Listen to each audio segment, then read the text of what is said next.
Hello friends, welcome to the web સંકુલ. Web સંકુલના YouTube platform પર હું પંકજ રાઠોડ આપ સર્વે વિદ્યાર્થી મિત્રોનું સ્વાગત કરું છું.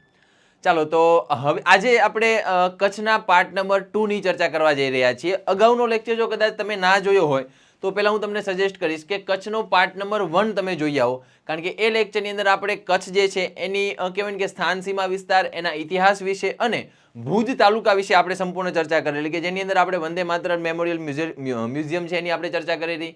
ત્યાર પછી કચ્છ મ્યુઝિયમની ચર્ચા કરી હતી આપણે, પછી ફોક આર્ટ મ્યુઝિયમની ચર્ચા કરી હતી. તો ઘણા બધા સ્થાપત્યો, ભુજ એની આસપાસ આવેલા અલગ અલગ મહેલની પણ આપણે ચર્ચા કરી હતી. પ્રાગ મહેલ છે, સરહદબાગ પેલેસ છે, તો બધાની ચર્ચા આપણે અગાઉના લેક્ચરમાં કરી ચૂકેલા છીએ. એટલે પહેલાં તો હું તમને એ સજેસ્ટ કરીશ કે જો પહેલાં તમે વિડીયો ના જોયો હોય તો પહેલાં એ વિડીયો એક વખત જોઈ લેજો, બરાબર. કચ્છનો પાર્ટ નંબર 1 નો આજે આપણે જે ચર્ચા કરવા જઈ રહ્યા છીએ એ છે કચ્છનો પાર્ટ નંબર 2. આજના લેક્ચરમાં જો પહેલો ના જોયો હોય તો ચિંતા ના કરો, પછી તમે જોઈ લેજો. પહેલા અત્યારે આ લેક્ચર તમારે જોઈ લેવાનો થાય છે ટૂંકમાં, બરાબર. ચાલો તો શરૂઆત કરીએ છીએ આપણે કચ્છના પાર્ટ નંબર 2 માં. સૌપ્રથમ પહેલા એક તમને માહિતી આપી દઉં ભાઈ કે આજનો જે આપણો દિવસ છે એ પ્રમાણે જો વાત કરીએ તો ગુજરાતમાં સૌપ્રથમ વખત આયોજનબદ્ધ એવો આ પ્લાનર કોર્સની વાત કરું છું હું તમને, કે ગુજરાતમાં પહેલી વખત આવો પ્લાનર કોર્સ આવ્યો છે કે જેની અંદર day by day, week by week, month by month સંપૂર્ણ કોર્સ છે એ આયોજનબદ્ધ મૂકવામાં આવે છે. એટલે કે એક દિવસ માની લો કે ફિક્સ થઈ જાય છે તો આ દિવસે તમારા આ 2 સબ્જેક્ટના લેક્ચર આવશે. એ 2 સબ્જેક્ટનું જે કન્ટેન્ટ જે સાહેબે ભણાવ્યું છે એ જ સાહેબ દ્વારા કાઢવામાં આવેલી ટેસ્ટના ક્વેશ્ચન તમને મળી જશે, એટલે ટેસ્ટ આપવાની થશે. પછી એવી રીતે વીકની અંદર 6 દિવસ તમે ભરો છો તો 6 દિવસની અંદર 6 દિવસની વીકલી ટેસ્ટ રવિવારે તમને જોવા મળે. પાછું એ વીકલી ટેસ્ટનું સોલ્યુશન પણ જોવા મળે. અને સાથે સાથે સૌથી અગત્યની વસ્તુ કે 6 દિવસ તમે વીકમાં જે પણ ભણો છો એનું 7મા દિવસે તમને રિવિઝન લેક્ચર પણ મળી જાય. તો આવી રીતે સંપૂર્ણ આયોજનબદ્ધ રીતે જે કોર્સ છે એ આપણી એપ્લિકેશન ઉપર ઉપલબ્ધ છે, કે જે કોર્સ જો તમે ખરીદવા માંગતા હોય તો પીએસઆઈ એએસઆઈ માટેનો આ કોર્સ જે છે, કોન્સ્ટેબલ માટેનો જે કોર્સ છે, તમે આપણી એપ્લિકેશન ઉપર જઈને ખરીદી શકો છો. ઓકે, ચાલો તો શરૂઆત કરીએ આપણી. તો કચ્છની અંદર લાસ્ટ ટાઈમ આપણે ભુજ તાલુકો જોયો, તો આજે હું તમને નખત્રાણા તાલુકાની વાત કરવાનો છું. અને નખત્રાણા તાલુકાની અંદર આવેલું એક અગત્યનું સ્થળ એટલે કે ભાઈ કડિયોદ્રો. નખત્રાણા તાલુકામાં આવેલું આ અગત્યનું સ્થળ એટલે કડિયોદ્રો. પહેલી નજરે ફોટો જોઈને તમને એવું લાગે સાહેબ આ તો ક્યાંક તમે કહેવાય ને કે અમેરિકામાં લઈ ગયા હોય એવું લાગે છે. એટલે ના, આપણો કહેવાય ને કે ગુજરાતના જ કચ્છ જિલ્લાનો આ ફોટોગ્રાફ્સ છે, કડિયાદ્રોનો આ ફોટોગ્રાફ્સ છે, તમે જોઈ શકો છો.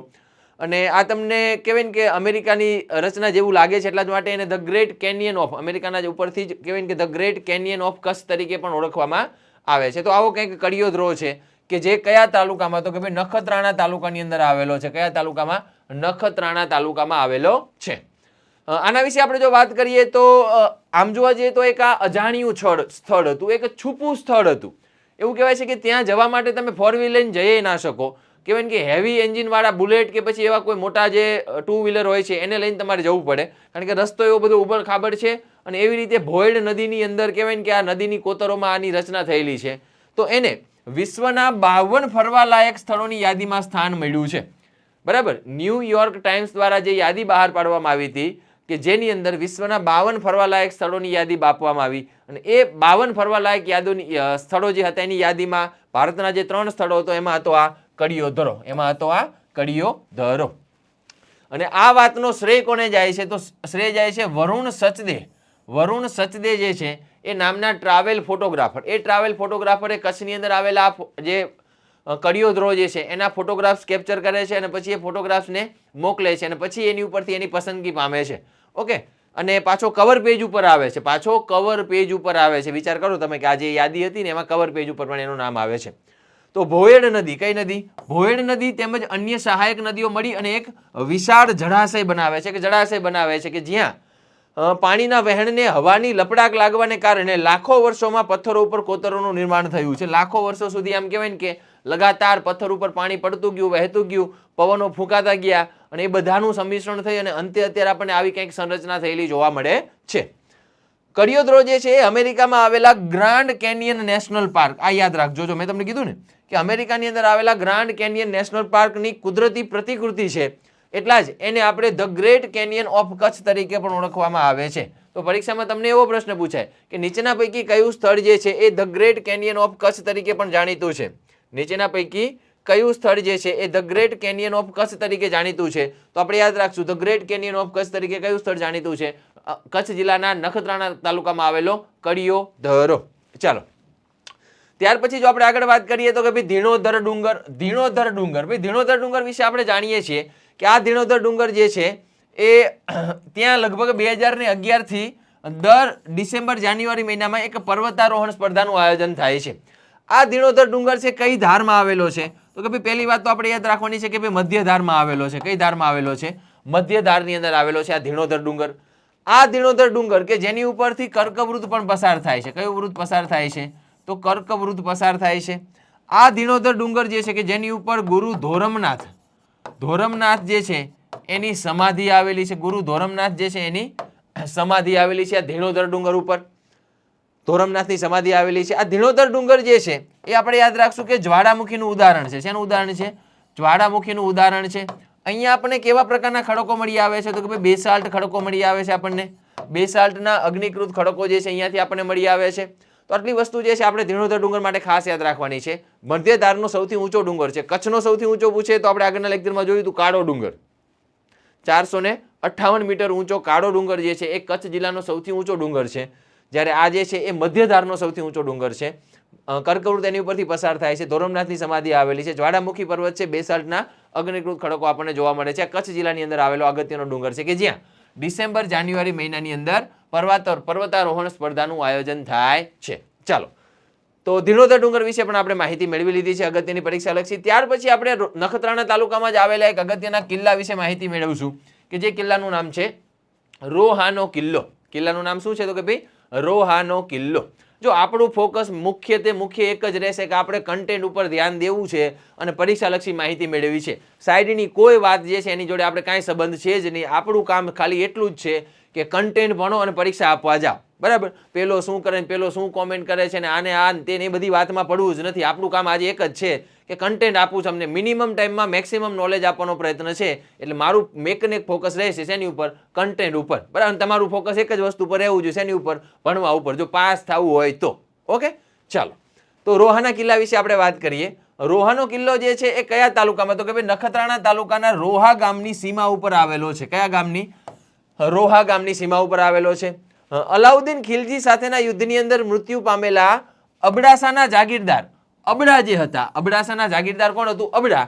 એ અબડાની 120 જેટલી 120 જેટલી સુમરા રાજપૂત રાજકુમારીઓ જે છે એને અહીંયા આશ્રય સ્થાન મેળવ્યું હતું એવું કહેવાય છે. અને પછીથી તમામ રાજકુમારીઓએ અહીં સમાધિ લઈ લીધી હતી.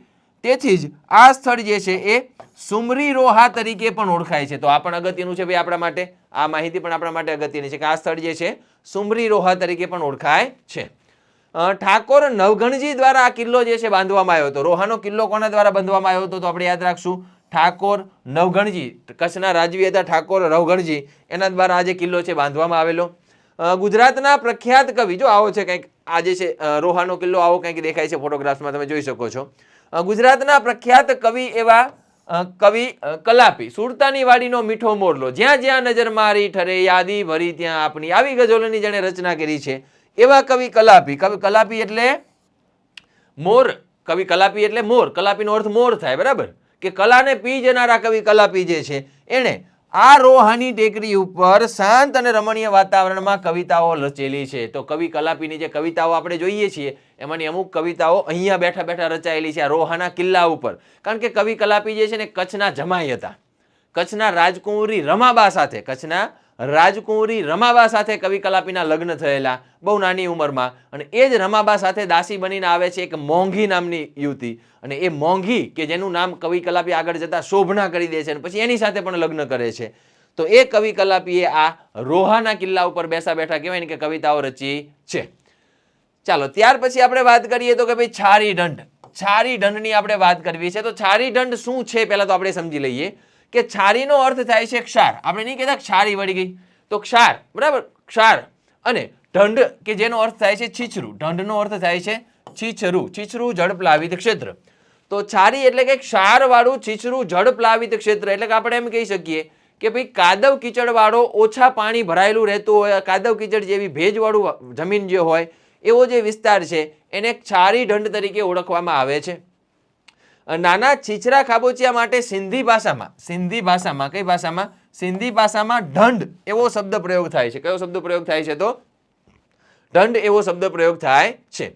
આ એક મોસમી જળપ્લાવિત રણ છે. મોસમી જળપ્લાવિત રણ છે અને માત્ર ચોમાસામાં જ ઉત્તર તરફ વહેતા નદી નાળા અને આસપાસની ટેકરીઓના વિશાળ જળગ્રાહી ક્ષેત્રના પાણી દ્વારા કાદવયુક્ત બને છે. તો આ વિસ્તારની અંદર સામાન્ય રીતે કાદવયુક્ત બની જાય છે, થોડું ઘણું પાણી ભરાય છે અને એના કારણે અહીંયા ઘણા બધા કહેવાય ને કે પક્ષીઓ પણ આપણને અવાર જવાર કરતા જોવા મળે છે. ચાલો, તો છારી ઢંઢ પછી આપણે વાત કરીએ જખબોતેરા. બહુ અગત્યનું સ્થળ છે. જખબોતેરા બહુ અગત્યનું સ્થળ છે, ઐતિહાસિક સ્થળ છે આ જખબોતેરા, કે જેની સાથે ઘણી બધી કથાઓ જોડાયેલી છે. કે જખબોતેરા એ જખબોતેરા શા માટે છે? જખ એ જખ શું છે, જખો શું છે, તો એની સાથે સંકળાય. જો જખો ખાતે નથી આવેલું, પાછું અલગ છે, સ્થળ યાદ રાખજો. જખબોતેરા જે છે એ નખત્રાણા તાલુકામાં આવે. કયા તાલુકામાં? નખત્રાણા તાલુકામાં. અને જખૌ બંદર જે છે એ અબડાસામાં છે, એટલે ખાસ ધ્યાન રાખજો. તો નખત્રાણા તાલુકાની અંદર આવેલું આ જખબોતેરા જે છે એ 8મી સદીની અંદર પુંવર રાજા, કયા? પુંવર રાજા સંઘાર જાતિના લોકો ઉપર દમન કરતો હતો. કયો રાજા? 8મી સદીની આસપાસ એવું કહેવાય છે કે પુંવર નામનો એક રાજા જે છે એ સંઘાર જાતિના લોકો ઉપર દમન કરતો હતો. તેમણે જખોની મદદ માંગી, એટલે કે યક્ષની મદદ માંગી. શબ્દ કહેવાય ને કે અપભ્રંશ થઈને જખ થઈ ગયો છે, બાકી એમણે મદદ કોની માંગી હતી? યક્ષના પાત્ર વિશે કદાચ તમે જાણતા હશો કે મહાભારત કાળની અંદર કદાચ તમને ખબર હશે કે પાંડવો જ્યારે વનવાસમાં હતા અને એ પાંડવોના વનવાસ દરમિયાન એવું કહેવાય છે કે જ્યારે વનવાસની અંદર પાણીમાં, તળાવમાં પાણી પીવા માટે પાંડવો એક પછી એક જાય છે અને પેલો યક્ષ પ્રગટે છે અને એમને પ્રશ્ન પૂછે છે અને કોઈ પાંડવ જવાબ આપી શકતા નથી. બરાબર? નકુલ, સહદેવ, ભીમ, અર્જુન આ બધા જ કહેવાય ને કે મૂર્છિત અવસ્થામાં પડેલા હોય છે અને પછી છેલ્લે યુધિષ્ઠિર આવીને એ યક્ષના પ્રશ્નોના જવાબ આપે છે. તો એ યક્ષવાળું પાત્ર, એટલે કે આમ જોવા જઈએ તો એને દાનવ સાથે કમ્પેરિઝન થતું હોય છે ઘણી વખતે, બટ એક પ્રકારનું કેમ કહેવાય કે મીડિયેટર જેવું પાત્ર છે. તો એ યક્ષ જે છે એ યક્ષને અપભ્રંશ થતા આગળ જઈને શું બની ગયું? જખ બની ગયું. યક્ષ ઉપરથી જક્ષ અને જક્ષ ઉપરથી જખ. તો એ જખો જે છે એની મદદ માંગી. 72 જખો આવ્યા. કેટલા જખો આવ્યા? એવું કહેવાય છે કે એ સમયે કદાચ 72 જખો એ ઘોડે સવાર, ઘોડા ઉપર બેસીને આવ્યા અને પૂર્ણો ગઢ અને પૂંવર રાજા જે હતો એને નાશ કર્યો. તો રાજા પૂંવરે જે પૂર્ણો ગઢની રચના કરેલી એ પૂર્ણો ગઢનો પણ નાશ કર્યો. 3 કિલોમીટર દૂર જે છે એક પડાવ નાખે છે અને પડાવ નાખી અને પછી ત્યાંથી કહેવાય ને કે એમનો નાશ કરે છે રાજાનો અને લોકોને એમાંથી બચાવે છે. લોકો માટે તો પછી જખ શું બની ગયા? તો જખ દેવતા સમાન બની જાય છે. તો તેમના માનમાં સંઘાર લોકોએ 72 ઘોડેસવારો જે હતા, 72 ઘોડેસવારો જે હતા એની મૂર્તિ દક્ષિણ દિશા સામે મૂકી. કઈ દિશા સામે? દક્ષિણ દિશા સામે મૂકી, કારણ કે દક્ષિણથી આવ્યા હતા. તેણે પૂર્ણગઢમાં એક ઓટલા ઉપર સ્થાપી અને ત્યાં વાર્ષિક મેળાની શરૂઆત કરે છે. વાર્ષિક મેળાની શરૂઆત કરે છે. તમે જોઈ શકો છો કે આ રીતે 72 યક્ષો જે છે, 72 જખો જે છે એની અહીંયા આ રીતે તમે 72 ઘોડેસવારોની મૂર્તિ ક્રમબદ્ધ લાઈનમાં તમે જોઈ શકો છો. આ ખંડેર હાલમાં આ ખંડેર જે છે કે જે આ પૂર્ણગઢનો જે નાશ કર્યો ને એ ખંડેર હાલમાં કચ્છ જિલ્લાના મંજલ ગામના ઉત્તર પશ્ચિમ ભાગમાં 2 માઇલ સ્થિત આવેલા છે. કયા ગામની અંદર? મંજલ ગામમાં આવેલા છે, જેને કે મંજલના સ્મારકો પણ કહેવાય છે. ખંડેર સ્મારકો છે. તમે જોઈ શકો છો કે આ ટાઈપના વડીમેડી, આ કયું સ્મારક છે? તો વડીમેડી છે, કે જે કદાચ 8મી સદીની આસપાસનું હોવાનું મનાય છે. તો આ 8મી 10મી સદીની આસપાસનું આ વડીમેડી છે. પછી પૂંરાગઢનું સ્મારક છે, આ પૂર્ણેશ્વર મહાદેવનું મંદિર છે, આ પૂર્ણેશ્વર મહાદેવનું મંદિર છે એવું કહેવાય છે. તો બધા સ્મારકો એ જે તે સમયના છે કે જે જ્યારે પેલો પૂંવર રાજા સંઘાર જાતિના લોકો પર ત્રાસ ગુજારતો હતો અને યક્ષોએ એમને બચાવ્યા. તો અત્યારે ખંડેર હાલતમાં આપણે આ જોઈ શકીએ છીએ. ચાલો, પૂર્ણાગઢ, પદ્ધરગઢના સ્મારકોની વાત કરી તો નખત્રાણા તાલુકાના મંજર ગામ નજીક, નખત્રાણા તાલુકાના મંજર ગામ નજીક આ સ્મારકો આવેલા છે. આ સ્થાપત્યોની અંદર પૂંરાગઢ છે, વડીમેડી છે, પૂંરેશ્વર મહાદેવનું મંદિર છે, આવા નાના મોટા ઘણા બધા સ્મારકો જે છે, સ્થાપત્યો જે છે આપણને આ મંજર ગામ જે છે એની નજીકમાં જોવા મળે છે. પૂંરેશ્વર મહાદેવના મંદિરની વાત કરીએ તો 9મી 10મી સદીની આસપાસનું આ મંદિર હોવાનું માનવામાં આવે છે કે તે ઊંચા પ્લેટફોર્મ ઉપર બાંધવામાં આવ્યું છે અને અતિ પ્રાચીન શિલ્પો અને ચિત્રો માટે ખાસ આ મંદિર જે છે જાણીતું છે. તો પૂંરેશ્વર મહાદેવનું મંદિર કહેવાય કે 9મી 10મી સદી આસપાસનું પૂંરેશ્વર મહાદેવનું મંદિર એ કયા જિલ્લામાં આવેલું? આવો અઘરો પ્રશ્ન જ્યારે તમને પૂછી લે તો આપણે યાદ રાખશું કે એ ક્યાં આવેલું છે? પદ્ધરગઢના સ્મારકો કચ્છ જિલ્લાની અંદર આવેલું છે. ચાલો, તો જો તમને અગત્યનું લાગતું હોય કે ના સાહેબ તમે ભણાવો હોય, પરીક્ષાલક્ષી છે, સમજાય છે, મજા આવે તો વિડીયોને લાઇક કરો. એલા ભાઈ શેર કરો. આમ થોડું હાલે યાર, વિડીયોને લાઇક કરો, શેર કરો, ચેનલમાં તમે પહેલી જ વાર જોઈ રહ્યા છો તો ચેનલને સબસ્ક્રાઇબ કરી લ્યો ભાઈ. આવા નવા વિડીયો અવારનવાર તમને મળતા જ રહેશે. અને તમે એવું ઈચ્છતા હોય કે સાહેબ આપણી આ જિલ્લાઓની સફર આપણે ચાલુ જ રાખીએ, કચ્છ પછી મોરબી, મોરબી પછી જામનગર ને જામનગર પછી સુરેન્દ્રનગર ને પછી બનાસકાંઠા ને રાજકોટ ને આખું ગુજરાત ફરવું છે, તો વિડીયોને લાઇક કરો અને શેર કરો, બરાબર? તો તમને આખું ગુજરાત ફેરવીશ ઘરે બેઠા બેઠા. એક પછી એક આવા વિડીયો તમને મળતા જ રહેશે. ચાલો આગળ વાત કરીએ તો મૈત્રક કાળની ફાંસના શૈલીનો અહીંયા પ્રભાવ આપણને જોવા મળે છે. શું જોવા મળે છે? મૈત્રક કાળની ફાંસના શૈલી જે છે એનો પ્રભાવ અહીંયા આપણને ખાસ જોવા મળે છે. ત્યાર પછી આપણે વાત કરીએ તો કે ભાઈ લખપત તાલુકો. લખપતની આપણે વાત કરીએ તો લખપત જે છે એ આપણે જાણીએ છીએ કે ભાઈ આપણા ગુજરાત અને ભારતનું પશ્ચિમ દિશાનું અંતિમ નગર છે. સૌથી પશ્ચિમે આવેલું છે લખપત ભાઈ, આપણે બધા જાણીએ છીએ. અને લખપત જે છે એ કોરીનાડ પાસે આવેલું છે. ક્યાં આવેલું છે? કોરીનાડ જે છે ત્યાં આવેલું છે. કોરીનાડ અથવા કોરી ક્રીક પણ કહેવાય છે. કોરીનાડ અથવા તો કોરી ક્રીક પણ કહેવાય છે. તો કોરીનાડ અથવા કોરી ક્રીકના મુખ ઉપર આવેલું આ શહેર એટલે લખપત. લખપત નામ બે રીતે પડ્યું હોવાનું કહેવાય છે. એક માન્યતા એવી છે કે 1,00,000 કોરી એટલે શું? તો કે ભાઈ સામાન્ય રીતે કચ્છની અંદર ઉપયોગમાં લેવાતું એક ચલણ છે. આપણે કેમ અત્યારે રૂપિયો વાપરીએ, ત્યાં કચ્છનું જૂનું ચલણ હતું કોરી, કે જે 1948 સુધી કચ્છમાં ચાલતું હતું. તો એ કચ્છનું કોરી ચલણ એટલે લગભગ કહેવાય કે આ સિંધુ નદીના મુખ ઉપર આવેલું હતું. અને આ એક બંદર હતું કે જ્યાં રોજની 1,00,000 કોરીની આવક હતી. અને એના ઉપરથી એને કદાચ લખપત તરીકે ઓળખાવવામાં આવ્યું છે. અને એવું કહેવાય છે કે લખપતજીએ બંધાયું એટલા માટે એને લખપત નામ આપવામાં આવ્યું. અલગ અલગ માન્યતા છે. લખપત શહેર એ 7 કિલોમીટર લાંબી અને 18મી સદીની અંદર બનેલી આ કહેવાય કે એક કિલ્લો, એક દિવાલથી ઘેરાયેલું છે આખું લખપત શહેર. તો એ લખપતનો આ કિલ્લો છે, તમે જોઈ શકો છો ઇમેજની અંદર, ફોટોગ્રાફ્સની અંદર તમને જોવા મળતું હશે ભાઈ. તો આ જે લખપતનો કિલ્લો છે આપણો, એ ખાસ ધ્યાનમાં રાખજો કે ક્યાં જિલ્લામાં આવેલો છે? તો કે ભાઈ કચ્છ જિલ્લામાં આવેલો છે. લખપત છે, લખતર નથી. ઘણા લોકો લખપત ને લખતર બે એક જ સમજે. એટલે એક નથી, અલગ અલગ છે. લખતર જે છે એ સુરેન્દ્રનગર જિલ્લામાં છે અને લખપત જે છે એ કચ્છ જિલ્લામાં છે. બંને અલગ અલગ છે ભાઈ, ભેગું ના કરી દેતા. લખપતનો કિલ્લો જે છે એ જમાદાર ફતેહ મહમદે, તો યાદ રાખજો કોને બંધાયો હતો? જમાદાર ફતેહ મહમદે ઈસવીસન 1801માં બંધાયો હતો. અને લખપત ખાતે તે સમયે એક બંદર ધમધમતું હતું. 1801ની વાત છે. મેં તમને લાસ્ટ લેક્ચરમાં કીધું હતું કે 1819ની સાલમાં એક ભયંકર ભૂકંપ થયો હતો. એક ભયંકર ભૂકંપ થયો હતો અને એ ભૂકંપે એક અલ્લાહબંધની રચના કરી દીધી છે કે જેને કારણે સિંધુ નદી આપણા ગુજરાતમાં આવતી બંધ થઈ ગઈ હતી. પણ એના પહેલાની જો વાત કરીએ આપણે તો પહેલા તો અહીંયા બંદર ધમધમતું હતું, સિંધુ નદીનું મીઠું પાણી આવતું હતું ભાઈ. તો એ આ લખપતની વાત કરીએ છીએ આપણે. સિંધુ નદીને કિનારે આવેલ બંદરની રોજની 1,00,000 કોરીની કમાઈ આપતું હોય લખપતના નામે પ્રસિદ્ધ થયું હોવાની માન્યતા છે. આ કિલ્લાના નિર્માણ કરતા જમાદાર ફતેહ મહમદી વિશે કવિ કેશવરામે, યાદ રાખજો કવિ કયા? તો કે ભાઈ કવિ કેશવરામે ફતેહ સાગર નામે ગ્રંથ રચ્યો હતો. કયો ગ્રંથ રચ્યો હતો? તો કે ભાઈ ફતેહ સાગર નામે ગ્રંથ રચ્યો છે. તો આ ફતેહ સાગર ગ્રંથના રચયિતા કોણ છે? તો કવિ કેશવરામ. કોના ઉપર આ ગ્રંથની રચના થઈ છે? તો કે ભાઈ કચ્છના જે લખપતનો કિલ્લો છે એના નિર્માણ કરતા જમાદાર ફતેહ મહમદ છે, એની ઉપરથી ફતેહ સાગર ગ્રંથની રચના થયેલી છે. ચાલો ત્યાર પછી આપણે વાત કરીએ તો કે ભાઈ સિયોત શૈલ ગુફાઓ કટેશ્વર બૌદ્ધ ગુફા તરીકે પણ જાણીતી. તો આ જે ગુફાઓ છે એના માટે વાત કરીએ તો કે ભાઈ એક દંતકથા મુજબ વનવાસ દરમિયાન પાંડવો અહીંયા આવ્યા હતા અને એમણે ભીમે અહીંયા એક કુંડનું નિર્માણ કર્યું હોવાનું માનવામાં આવે છે. જો એવું કહેવાય છે કે વનવાસ દરમિયાન પાંડવો જે છે ને એ આખા આપણા ગુજરાતમાં લગભગ જિલ્લાની અંદર તમને કોઈ ને કોઈ નાના મોટા અવશેષ જોવા મળશે કે અહીંયા પાંડવો આવ્યા હતા. સુરેન્દ્રનગરમાં તો કે ભાઈ તરણેતરમાં પાંડવોએ મત્સ્યવેદ કર્યો હતો, બરાબર. અમદાવાદમાં તો કે ભાઈ ધોળકામાં ને કહેવાય કે વૌઠાનો મેળો, ગાંધીનગરમાં તો કે ભાઈ પલ્લીનો મેળો ભરાય ત્યાં. બધી જગ્યાએ તમને આસપાસ કહેવાય કે બધી જગ્યાએ ગુજરાતની અંદર મોટા ભાગના જિલ્લાઓની અંદર તમને નાના મોટા પાંડવોને લગતા પુરાવા મળી જશે. કારણ કે આખા ગુજરાતમાં પાંડવોએ ભ્રમણ કર્યું છે એવું કહેવાય છે. ભીમે આ કુંડ જે છે એનું નિર્માણ કર્યું હતું એવું માનવામાં આવે છે.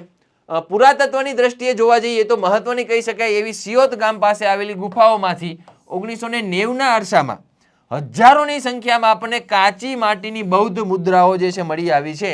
તો આપણે એમ કહી શકીએ કે આ જે ગુફા છે જેનો ફોટોગ્રાફ પણ તમે જોઈ શકો છો, આ જે ગુફા છે એ કયા ધર્મકાળ સાથે સંકળાયેલી છે? તો આપણે યાદ રાખશું કે સિયોતની જે શૈલ ગુફાઓ છે, સિયોતની જે શૈલ ગુફાઓ છે એ બૌદ્ધ ધર્મ સાથે સંકળાયેલી છે. કયા ધર્મ સાથે? બૌદ્ધ ધર્મ સાથે સંકળાયેલી છે. ચાલો ત્યાર પછી આપણે વાત કરીએ છીએ તો કે ભાઈ પ્રાંધ્રો વિશે.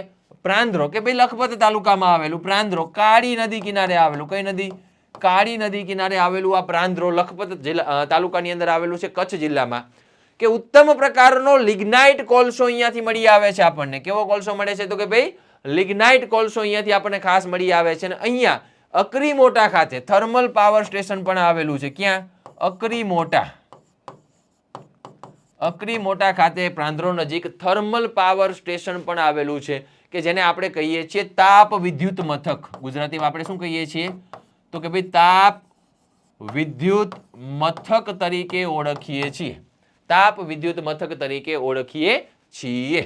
ચાલો, પ્રાંધ્રો પાસે 9 મીટર લાંબુ અને 4 થી 5 કરોડ વર્ષ જૂનું એવું મગરનું અસ્થિ માળખું મળી આવ્યું છે. તો આ ધ્યાનમાં લઈશું આપણે કે ગુજરાતમાં કયા સ્થળેથી 4 થી 5 કરોડ વર્ષ જૂનું મગરનું અસ્થિ માળખું આપણને કદાચ મળી આવ્યું છે. તો આપણે યાદ રાખશું કે અહીંયા આપણને કહેવાય ને કે પ્રાંધ્રો નજીક જે છે ત્યાંથી આપણને 4 થી 5 કરોડ વર્ષ જૂનું એક મગર જે છે એનું અસ્થિ માળખું આપણને મળી આવ્યું છે. ચાલો ત્યાર પછી આપણે વાત કરીએ તો કે ભાઈ નારાયણ સરોવર. નારાયણ તો આ નારાયણ સરોવર જે છે એ 68 તીર્થો પૈકીનું એક છે અને ભારતના 5 પવિત્ર સરોવર પૈકીનું પણ એક માનવામાં આવે છે. સવાલ તમને થાય કે સાહેબ આ 5 સરોવર તો કયો, કે 5 સરોવર કયા કયા? તો હું તમને કહીશ કે ભારતના 5 પવિત્ર સરોવરની અંદર કોનો કોનો સમાવેશ થાય. ભારતના 5 પવિત્ર સરોવરમાં કોનો કોનો સમાવેશ થાય છે? તો કે ભાઈ ભારતના 5 પવિત્ર સરોવરમાં પહેલું નારાયણ સરોવર છે, કચ્છમાં આવેલું. બિંદુ સરોવર સિદ્ધપુર પાટણ જિલ્લામાં આવેલું છે. ત્યાર પછી વાત કરીએ તો પંપા સરોવર હમ્પી કર્ણાટક ખાતે આવેલું છે. ત્યાર પછી વાત કરીએ પુષ્કર સરોવર રાજસ્થાનમાં આવેલું છે. અને માન સરોવર કે જે ભારતમાં નથી પરંતુ એ કૈલાસ પર્વતમાળાની અંદર માન સરોવર જે છે એ તિબેટની અંદર ચીનના કબજા હેઠળ આવેલું છે. તો આ 5 પવિત્ર સરોવર પૈકીનું એક એટલે આ નારાયણ સરોવર. કોરી ક્રીક નજીક આવેલું આ મીઠા પાણીનું સરોવર છે. ક્યાં આવેલું છે? તો કોરી ક્રીક, પેલું સિંધુ નદીનું મુખ જે આપણે વાત કરી હતી ને કે આ રીતે આપણો કચ્છ જિલ્લો છે, આ કચ્છ જિલ્લાની અંદર તમે જોયું હશે તો કચ્છ જિલ્લામાં અહીંયા આપણે આમ ખાંચો બતાવીએ છીએ. તો આ જે ખાંચો છે ને કચ્છ જિલ્લાનો, ત્યાં જ અહીંયા આપણને જોવા મળે છે. આ શું? તો કે ભાઈ કોરી ક્રીક. અને કોરી ક્રીક નજીક આવેલું આ મીઠા પાણીનું સરોવર છે. અહીંયા ખાસ કરીને આપણને ચિંકારા જોવા મળે. શું જોવા મળે?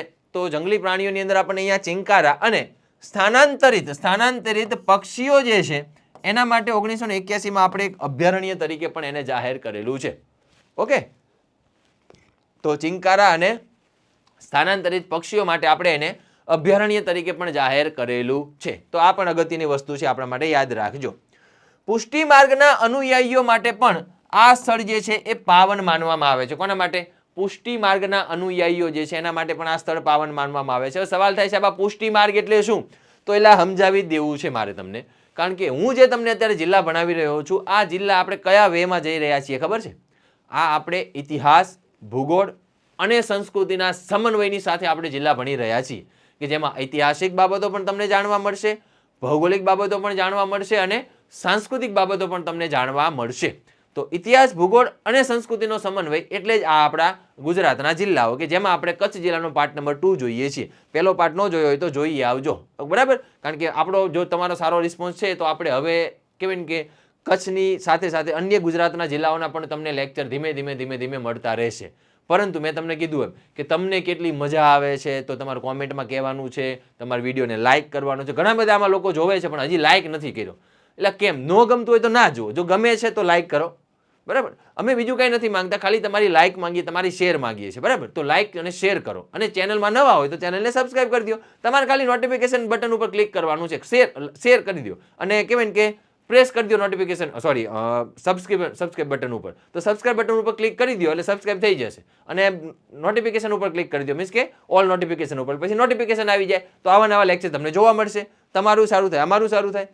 ચાલો, તો પુષ્ટિ માર્ગની આપણે વાત કરીએ તો કે ભાઈ પુષ્ટિ માર્ગ એ હિન્દુ ધર્મના વૈષ્ણવ સંપ્રદાયની એક શાખા છે કે જે આંધ્રપ્રદેશના એક બ્રાહ્મણ વલ્લભાચાર્ય દ્વારા આશરે ઈસવીસન 1500માં સ્થાપિત કરવામાં આવી હતી. ક્યારે? તો કે ભાઈ આશરે ઈસવીસન 1500ની આસપાસ આ એક શાખા અલગથી જે છે એ સ્થાપિત કરવામાં આવી હતી. તેમની નિમણૂક જે છે પહેલા તો કોના દ્વારા? બ્રાહ્મણ વલ્લભાચાર્ય દ્વારા. જો આ યાદ રાખજો, પુષ્ટિ માર્ગના સ્થાપક કોણ છે? તો વલ્લભાચાર્ય દ્વારા. તેમની નિમણૂક જે છે એ ડાકોરના મહંત તરીકે કરવામાં આવી હતી અને ત્યાર પછી તેમણે પુષ્ટિ માર્ગથી ભગવાન શ્રીજી અથવા શ્રીનાથજી કેવી રીતે પ્રસન્ન કરવા તેનો માર્ગ બતાવ્યો. તો પુષ્ટિ માર્ગની અંદર ભગવાન શ્રીજી જે છે એટલે કે તેઓ ભગવાન શ્રી કૃષ્ણના નામને જ શ્રીજી કે શ્રીનાથજી જે છે એવું કહીને ઉચ્ચારે છે. આ સંપ્રદાય એ વલ્લભ સંપ્રદાય તરીકે પણ જાણીતો છે. કયા સંપ્રદાય તરીકે? પુષ્ટિ સંપ્રદાય, વલ્લભ સંપ્રદાય તરીકે પણ જાણીતો છે. ચાલો, તો એની પણ આપણે વાત કરી લીધી. હવે આપણે વાત કરવા જઈ રહ્યા છીએ લખપત તાલુકાની અંદર આવેલું એક અગત્યનું સ્થળ એટલે કે ગુરુદ્વારા. જો ગુજરાતની અંદર જોવા જઈએ તો બે અગત્યના ગુરુદ્વારા આવેલા છે આપણા ગુજરાતની અંદર. આમ તો ઘણા બધા ગુરુદ્વારા છે પણ બે બહુ પ્રખ્યાત છે.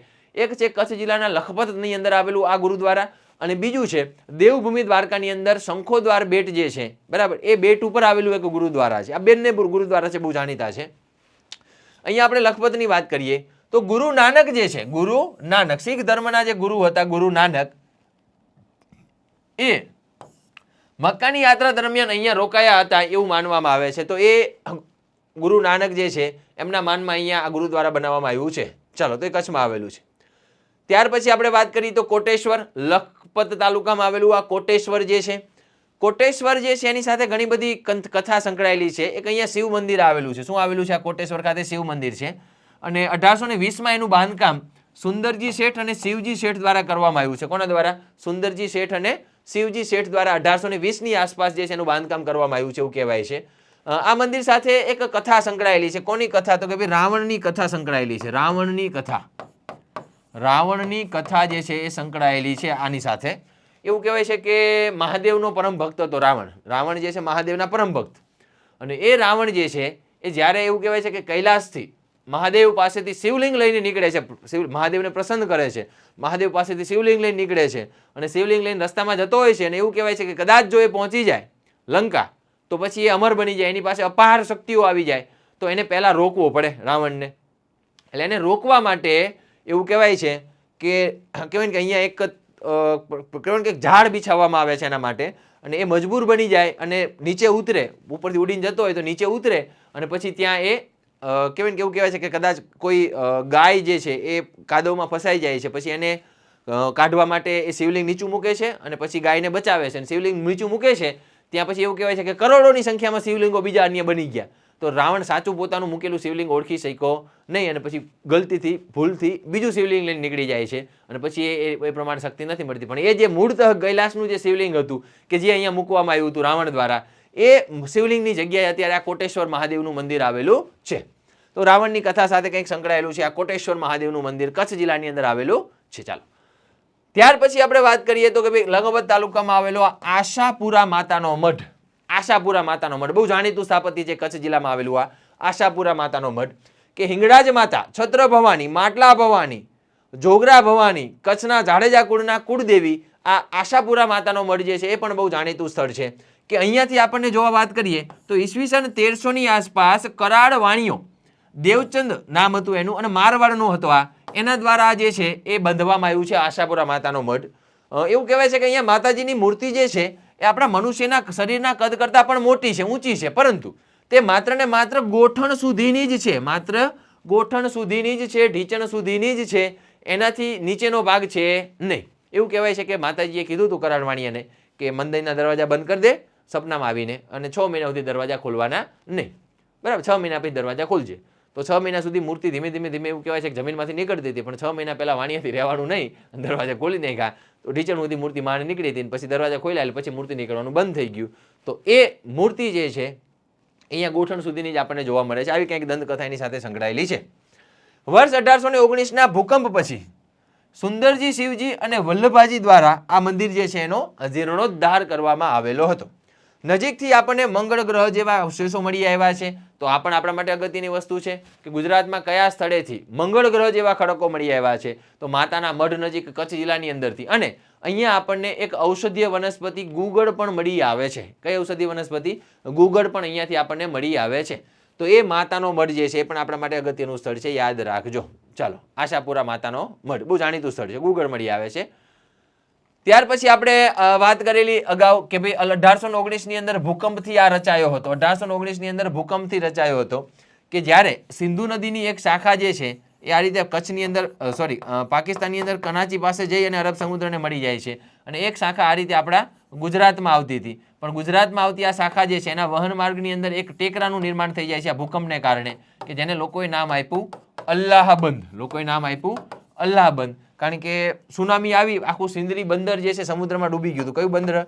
તો કે ભાઈ સિંદરી બંદર જે છે આખું સમુદ્રમાં ડૂબી ગયું હતું. અને એ સમયે અહીંયા એક ટેકરાનું નિર્માણ થઈ ગયું અને લોકોએ સુનામી વખતે ટેકરા ઉપર ચડી ગયા અને પાણીથી નુકસાન ન થયું એટલે અલ્લાહે એમના માટે આ ટેકરો બનાવ્યો એવું લોકો માની બેઠા.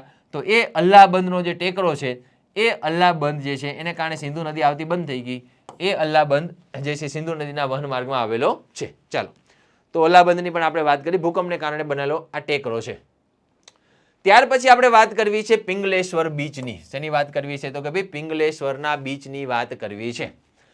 આ પિંગલેશ્વરનો બીચ જે છે એ અબડાસા તાલુકાની અંદર કહેવાય ને કે કચ્છના દરિયા કિનારે આવેલું એક જોવાલાયક સ્થળ છે, ફરવાલાયક સ્થળ છે. તમે જોઈ શકો છો કે આ સમુદ્ર છે ભાઈ, એમને એમ કિનારે નથી પહોંચવાતું. સમુદ્રના પાણીને પૂછી લો, ફીણ વરી જાય છે. એમને એમ કિનારે નથી પહોંચાતું, સમુદ્રના પાણીને પૂછી લો, ફીણ વરી જાય છે કિનારે પહોંચવામાં. એટલે તમે લોકો માનીને બેઠા હોય કે એમને બધું આવડી જાય, એમ સરકારી નોકરી મળી જાય, એમ ના મળે ભાઈ. સરકારી નોકરી એમ ના મળે, એના માટે અથાગ મહેનત કરવી પડે, સતત પ્રયત્નશીલ રહેવું પડે, સતત વળગા રહેવું પડે, સતત ચોંટ્યા રહેવું પડે. હવે તમે અડધો કલાક થયો ને વિડીયો જોઈએ ન શકતા હોય તો લાંબો પૂરો તમે, તો પછી તમે એવા સપના રાખીને બેસો કે ભાઈ મારે તો કહેવાય ને કે સરકારી નોકરી, એ સપનાથી એમ ન આવી જાય. સપના એ ઊંઘમાં જોવાના હોય, પણ પૂરા કરવા માટે જાગવું પડે. પૂરા કરવા માટે જાગવું પડે તો સપના પૂરા થાય ભાઈ, એમને પૂરા થાય નહીં. ઓકે, ચાલો, તો અહીંયા આપણે વાત કરીએ છીએ પિંગલેશ્વર બીચની. તો પિંગલેશ્વર બીચ પણ જાણીતું સ્થળ છે. નાયરો નદીના મુખ પાસે આવેલું છે. કઈ નદી? નાયરો નદી જે છે, અથવા નૈયરા કહીએ આપણે, તો એ નદી જે છે એના મુખ પાસે આવેલો છે આ પિંગલેશ્વર બીચ. કચ્છ જિલ્લાના અબડાસા તાલુકામાં આવેલું આ પિંગલેશ્વર એ ગુજરાતના સૌથી શ્રેષ્ઠ અને સુંદરતમ સમુદ્ર કિનારા પૈકીનું એક માનવામાં આવે છે. અહીંયા આવેલું પિંગલેશ્વર મહાદેવનું મંદિર, શિવ મંદિર, એ ઘણું જ પ્રખ્યાત છે કે જ્યાં શ્રાવણ મહિનાના દર સોમવારે મેળાનું આયોજન થાય. ભાઈ શ્રાવણ મહિનામાં તો મહાદેવનું મંદિર ન હોય, મહાદેવનું મંદિર હોય અને શ્રાવણ મહિનામાં સોમવારે પબ્લિક ભેગું ન થાય એવું બને? ભેગું થાય. તમારે જોઈ આવવાનું, કોઈ પણ મહાદેવનું મંદિર જોઈ આવવાનું. શ્રાવણ મહિનાનો સોમવાર હોય ને એટલે ગળદી હોય ને હોય જ. તો એ મહાદેવનું આ મંદિર કે જ્યાં મેળાનું પણ આયોજન કરવામાં આવે છે. ચાલો, ત્યાર પછી આપણે વાત કરવા જઈ રહ્યા છીએ તેરાના કિલ્લા વિશે. ચાલો, આગળ આપણે એક કિલ્લાની વાત કરી હતી, આમ તો 2 કિલ્લાની વાત કરી આપણે, આગળ 3 કિલ્લાની વાત કરી આપણે. આગળના લેક્ચરમાં કંથકોટના કિલ્લાની વાત કરી હતી, એના પહેલા ભુજ કિલ્લાની વાત કરી, ત્યાર પછી આપણે રોહાના કિલ્લાની વાત કરી, લખપતના કિલ્લાની વાત કરી. આ તેરાનો કિલ્લો છે. કયો કિલ્લો? તેરાનો કિલ્લો. તો ઘણા બધા કિલ્લાઓ છે કચ્છ જિલ્લાની અંદર, અઢળક ઘણા બધા કિલ્લાઓ તમને જોવા મળે છે. અને પરીક્ષામાં એવાય પ્રશ્નો પૂછાણા છે કે કિલ્લો આપ્યો હોય, સામે એનો જિલ્લો આપ્યો હોય, કિલ્લો ને જિલ્લો જોડકા જોડો. તો યાદ રાખજો કે કચ્છની અંદર આવેલા અગત્યના બધા કિલ્લાઓ છે કે જેમાં કંથકોટનો કિલ્લો, ભુજિયો કિલ્લો, લખપતનો કિલ્લો, તેરાનો કિલ્લો, રોહાનો કિલ્લો, આ બધા કિલ્લાઓ છે કયા જિલ્લામાં આવ્યા? કચ્છ જિલ્લામાં આવેલા છે. ચાલો, તો તેરાનો કિલ્લો અબડાસા તાલુકાની અંદર આવેલો છે કે દેસડજી પ્રથમના શાસન દરમિયાન, યાદ રાખજો, કોણ? દેસડજી પ્રથમના શાસન દરમિયાન તેરાની જાગીર સોંપાતા આ કિલ્લો એ જાડેજા શાસકો દ્વારા બાંધવામાં આવ્યો હતો. કોના? કયા શાસકો દ્વારા? જાડેજા શાસકો દ્વારા આ કિલ્લો બાંધવામાં આવ્યો હતો. 1819ના ધરતીકંપમાં તમે જોઈ શકો છો આવો છે તેરાનો કિલ્લો. આ તેરાના કિલ્લા જો તેરા ફોર્ટ છે, અને શું કહેવાય છે? આપણે સરળ ભાષામાં કહીએ છીએ તેરા ફોર્ટ. મેરા નહીં, કિસકા? તો કે ભાઈ તેરા, એ તેરા ફોર્ટ હે. તો તેરા ફોર્ટ જે છે એ આપણને જોવા મળે છે. તો 1819ના ધરતીકંપમાં આ કિલ્લો ઘણો બધો નુકસાન પામ્યો હતો અને પછીથી તેનું સમારકામ પણ કરવામાં આવ્યું હતું. અને આ કિલ્લો હવે કચ્છનું એક પ્રવાસી આકર્ષણ કેન્દ્ર બની ગયું છે. તો આપણા માટે સિમ્પલ યાદ રાખવાનું છે, તેરાનો કિલ્લો ક્યાં આવેલો? કચ્છ જિલ્લામાં, અબડાસા તાલુકો. ચાલો, અબડાસા તાલુકાની અંદર આવેલા છે જૈન પંચતીર્થો. અબડાસા તાલુકામાં જ આવેલા છે જૈન પંચતીર્થો. હવે સવાલ થાય કે જૈન પંચતીર્થોમાં કયા કયા સ્થળનો સમાવેશ થાય? તો યાદ રાખશું આપણે કે નલિયા, તેરા, કોઠારા, જખો અને સુથરી. નલિયા, તેરા, કોઠારા, જખો અને સુથરી, આ 5 સ્થળ છે કે જેનો સમાવેશ જે છે એ આપણા કહેવાય ને કે જૈન પંચતીર્થમાં થાય છે. અબડાસા તાલુકામાં આવેલા આ સાંઘાણને પણ ઘણા બધા લોકો ગણે છે, પણ આ 5ની અંદર આપણે એને કદાચ ન ગણીએ તો સુથરી છે, કોઠારા છે, જખો છે, નલિયા છે, તેરા છે. 1, 2, 3, 4 અને 5, આ 5 પંચતીર્થો જે છે એ ગામોનો પણ સમાવેશ થાય છે. શેમાં? તો કે ભાઈ જૈન પંચતીર્થની અંદર કયા કયા? તો કચ્છ જિલ્લાના અબડાસા તાલુકામાં આવેલા સુથરી, કોઠારા, જખો, નલિયા, તેરા, આ 5 સ્થળોનો સમાવેશ જૈન પંચતીર્થમાં થાય. તો કચ્છમાં એવું નથી કે આ જૈન પંચતીર્થો જ છે, એના ઉપરાંત પણ ઘણા બધા જૈન ધર્મ સાથે સંકળાયેલા સ્થળો આવેલા છે, બરાબર, જેમ કે ભદ્રેસર છે, 72 જિનાલય છે, ઘણા બધા સ્થળ છે કે જે જૈન ધર્મ સાથે સંકળાયેલા છે. પણ પંચતીર્થમાં કોનો સમાવેશ થાય? તો અબડાસા તાલુકામાં આવેલા 5 સ્થળો છે. પહેલા જ વાત કરીએ આપણે જખોની. તો કે ભાઈ જખોની. જખોમાં રત્નટૂંકના જિનાલયો શોભાયમાન છે કે જ્યાં દેહરાસરજીમાં શાસનપતિ શ્રી મહાવીર સ્વામી પ્રભુજી તથા ચોમુખજીની પ્રતિમા બિરાજમાન કરવામાં આવેલી છે. તો જખોની વાત કરી. કાલે તમે યાદ રાખજો, નલિયા વિશે વાત કરીએ તો નલિયાની અંદર તીર્થ ચંદ્રપ્રભુજી તથા અષ્ટાપદના જિનાલયોમાં વિશાળ શિખરો, મંડપો અને પથ્થર ઉપરની સુવર્ણ કલાવાળું ભવ્ય તીર્થ છે કે જે વસહી ટૂંક તરીકે પ્રખ્યાત છે. આટલું આપણા માટે અગત્યનું છે કે જૈન ધર્મ પંચતીર્થો જે છે કચ્છ જિલ્લામાં, એમાં કયું સ્થળ વસહી ટૂંક તરીકે જાણીતું છે? તો નલિયા. નલિયા જે છે ને વસહી ટૂંક તરીકે પણ ઓળખાય છે. તેરાની વાત કરીએ તો સંપ્રતિ મહારાજના સમયની ચમત્કારી શ્રી જીરાવાલા પાર્શ્વનાથ તથા સાંભળિયા પાર્શ્વનાથ પ્રભુજીની પ્રતિમાઓ ધરાવતા સુંદર નયરમ્ય જિનાલયો જે છે પણ અહીંયા આપણને ઉપલબ્ધ છે. તો આપણે યાદ રાખશું તેરા જૈન પંચતીર્થ છે. ત્યાર પછી આપણે વાત કરીએ તો સુથરી, તો મુખ્ય તીર્થ સુથરી રહસ્યમય ચમત્કારિક શ્રી ધૃતકલ્લોલ પાર્શ્વનાથ તીર્થના નામે પ્રસિદ્ધ છે કે જેમાં સહસ્ત્રકૂટ મંદિર પણ બંધાયું છે. સહસ્ત્રકૂટ મંદિર, હજારો શિખરો કૂટવાળું મંદિર આ અહીંયા બાંધવામાં આવ્યું છે સુથરી. કોઠારાની વાત કરીએ તો આ અગત્યનું છે, યાદ રાખજો કે અહીંયા કયા તીર્થનાથ બિરાજમાન છે? તો શાંતિનાથ પ્રભુજી જે છે અહીંયા બિરાજમાન છે, એ યાદ રાખજો. ઓકે, કોઠારા ખાતે. કોઠારા વિશે થોડી આપણે ડિટેલમાં વાત કરીએ કારણ કે અગત્યનું છે, પરીક્ષામાં કદાચ પ્રશ્ન પણ તમને પૂછાય. તો જૈન ધર્મના કેટલામાં? તો કે ભાઈ 16મા ક્રમાંકના, જૈન ધર્મના 16મા ક્રમાંકના તીર્થંકર એવા શાંતિનાથ. કોણ? તો કે ભાઈ શાંતિનાથ જે છે કે જેમનું પ્રતીક છે હરણ, એમને જે છે એ સમર્પિત આ કોઠારાનું જૈન મંદિર છે કે જેનો સમાવેશ જૈન પંચતીર્થમાં થાય છે. મંદિરનું બાંધકામ જે છે એ ઈસવીસન 1861માં થયું હતું. મંદિરનું બાંધકામ બી ક્યારે થયું હતું? તો કે ભાઈ ઈસવીસન 1861 ની અંદર આ જે મંદિર છે એનું બાંધકામ કરવામાં આવેલું હતું. જે તે સમયે કચ્છમાં સૌથી મોંઘું મંદિર માનવામાં આવતું હતું. એવું કહેવાય છે કે આ મંદિર જે છે એ કચ્છ જિલ્લાની અંદર આવેલું સૌથી મોંઘું મંદિર માનવામાં આવતું હતું. મંદિરના નિર્માણ માટે અડધો ભાગ જે છે એ શાહ વેલજી માલુ અને શાહ કેશવજી નાયકે આપ્યો હતો અને બાકીનો ભાગ જે છે એ શિવજી નેન્સી અને કોઠારાના ઓસવાલ વાણિયાઓ દ્વારા સરખા ભાગમાં આપવામાં આવેલો. તો આ મંદિર ટૂંકમાં કચ્છ જિલ્લાની અંદર આવેલું એક મોંઘું મંદિર માનવામાં આવતું, આ કોઠારાનું જૈન મંદિર. ચાલો, તે અમદાવાદના જૈન મંદિરની કારીગરી તરીકે સલાટ નાથુ જે છે હતા. કોણ હતા? તો કે ભાઈ સલાટ નાથુ જે છે એની દેખરેખ હેઠળ કચ્છના કારીગરો દ્વારા બનાવવામાં આવેલું. કેશવજી નાયક જે પાલિતાણાના મંદિરો પરની કવિતાના લેખક હતા અને જેઓ અહીંના વતની હતા, તેમના નામ પરથી આ મંદિરનું નામ કલ્યાણ ટૂંક પણ છે. શું છે એનું નામ? કલ્યાણ ટૂંક નામ પણ આપવામાં આવ્યું છે. ચાલો, તો એ પણ આપણા માટે અગત્યનું છે, યાદ રાખજો કે કોઠારા જૈન મંદિરને કલ્યાણ ટૂંક પણ કહેવાય છે. આ મુખ્ય મંદિરની સરખામણી મેરુ પ્રભા મંદિર સાથે કરવામાં આવે. તો આ પણ યાદ રાખજો કે નીચેના પૈકી કયા મંદિરની સરખામણી મેરુ પ્રભા મંદિર સાથે કરવામાં આવે છે? તો આપણે યાદ રાખશું કે કચ્છમાં આવેલા કોઠારા જૈન મંદિર છે કે જેની ગણતરી મેરુ પ્રભા મંદિર સાથે પણ કરવામાં આવે છે. ચાલો, ત્યાર પછી આપણે વાત કરીએ તો કે ભાઈ માંડવીનો બીચ. માંડવીનો બીચ જે છે ક્યાં આવેલો? તો કે ભાઈ માંડવીનો બીચ જે છે એ આવેલો છે કચ્છ જિલ્લાની અંદર માંડવી તાલુકામાં. આ માંડવીનો બીચ છે. આ જે બીચ છે એ બીચનું નામ શું છે ભાઈ? તો એ બીચનું નામ છે કાશી વિશ્વનાથ બીચ. કાશી વિશ્વનાથ બીચ. આ બીચનું નામ છે કાશી વિશ્વનાથ બીચ કે જે ભારતનો, ભાઈ ગુજરાત નહીં, ભારતનો, એટલે ભારતનો હોય તો ગુજરાતનો હોવાનો જ, ભારતનો એકમાત્ર ખાનગી બીચ છે. ખાનગી, બાનગી નહીં. ભારતનો એકમાત્ર ખાનગી બીચ એટલે કયો બીચ? તો કે ભાઈ આ માંડવી ખાતે આવેલો આ કાશી વિશ્વનાથ બીચ ભારતનો એકમાત્ર ખાનગી બીચ છે. આ અગત્યની વસ્તુ છે, આપણા માટે યાદ રાખી લેજો. ચાલો, ત્યાર પછી આપણે વાત કરીએ તો કે ભાઈ આગળ જઈએ માંડવી જે છે તેના સ્વાદિષ્ટ ડબલ રોટી. આપણે પેલા દાબેલી ખાઈએ ને ભાઈ, નહીં ખાતા આપણે દાબેલી? તો એ દાબેલીનું ચલણ જે છે એની શરૂઆત ક્યાંથી થઈ ખબર? તો અહીંયાથી, માંડવીથી. કચ્છના માંડવી ખાતેથી ડબલ રોટી તરીકે નામથી એની શરૂઆત થઈને હવે એને આપણે દાબેલી કહીએ છીએ. તો એ ડબલ રોટી અને વહાણવટા માટે માંડવી બંદર જે છે ને પહેલેથી જ બહુ પ્રખ્યાત છે કે માંડવી બંદરેથી એવું કહેવાય છે કે ઘણા બધા આપણા જે વહાણવટા જે ચલાવતા એ લોકો વિદેશની કહેવાય ને કે મુસાફરી ખેડી આવેલા છે. ઇંગ્લેન્ડ સુધી આપણા જહાજો જયા હોવાના પ્રમાણ આપણે મળી આવ્યા છે.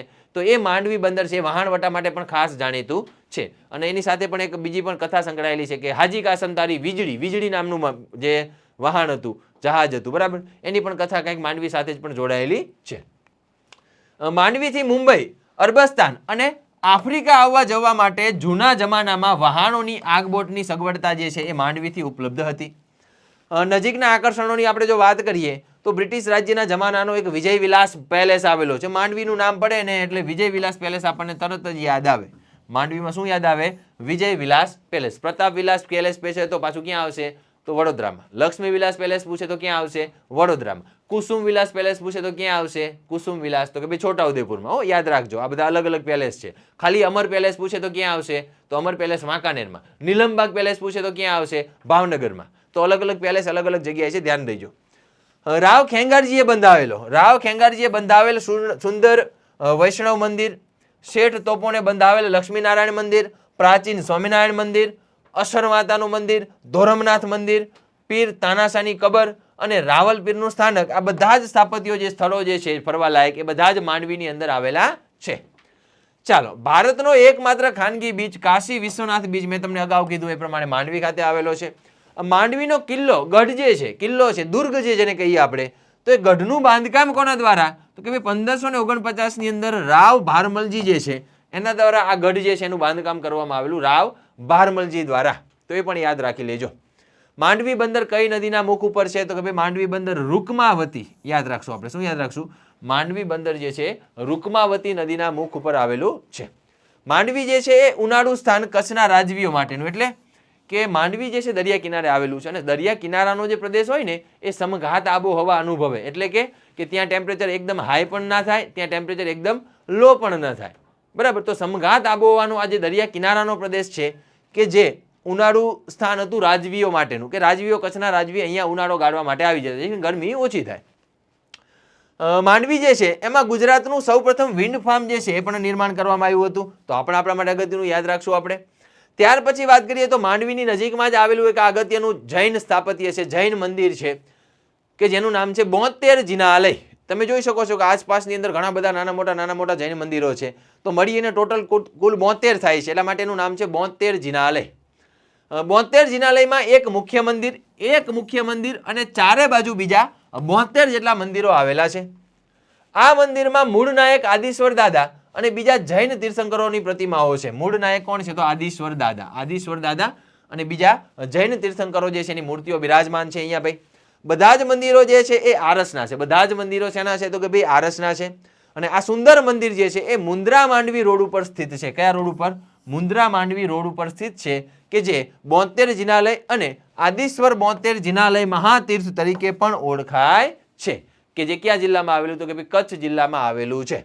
ચાલો, 72 કોઠાની વાવ કે તો પાછું કચ્છ નો લખતા મહેસાણા લખજો. એલા હા, પછી ભેગું ના થઈ જાય બધું. 72 કોઠાની વાવ પૂછે તો મહેસાણા, 72 જિનાલય પૂછે તો કચ્છમાં આવી જજો પાછા હરીફરીને. ઓકે, ચાલો. ત્યાર પછી આપણે વાત કરીએ તો માંડવીનું નામ આવે અને શ્યામજી કૃષ્ણ વર્માને આપણે કઈ રીતે ભૂલી શકીએ ભાઈ?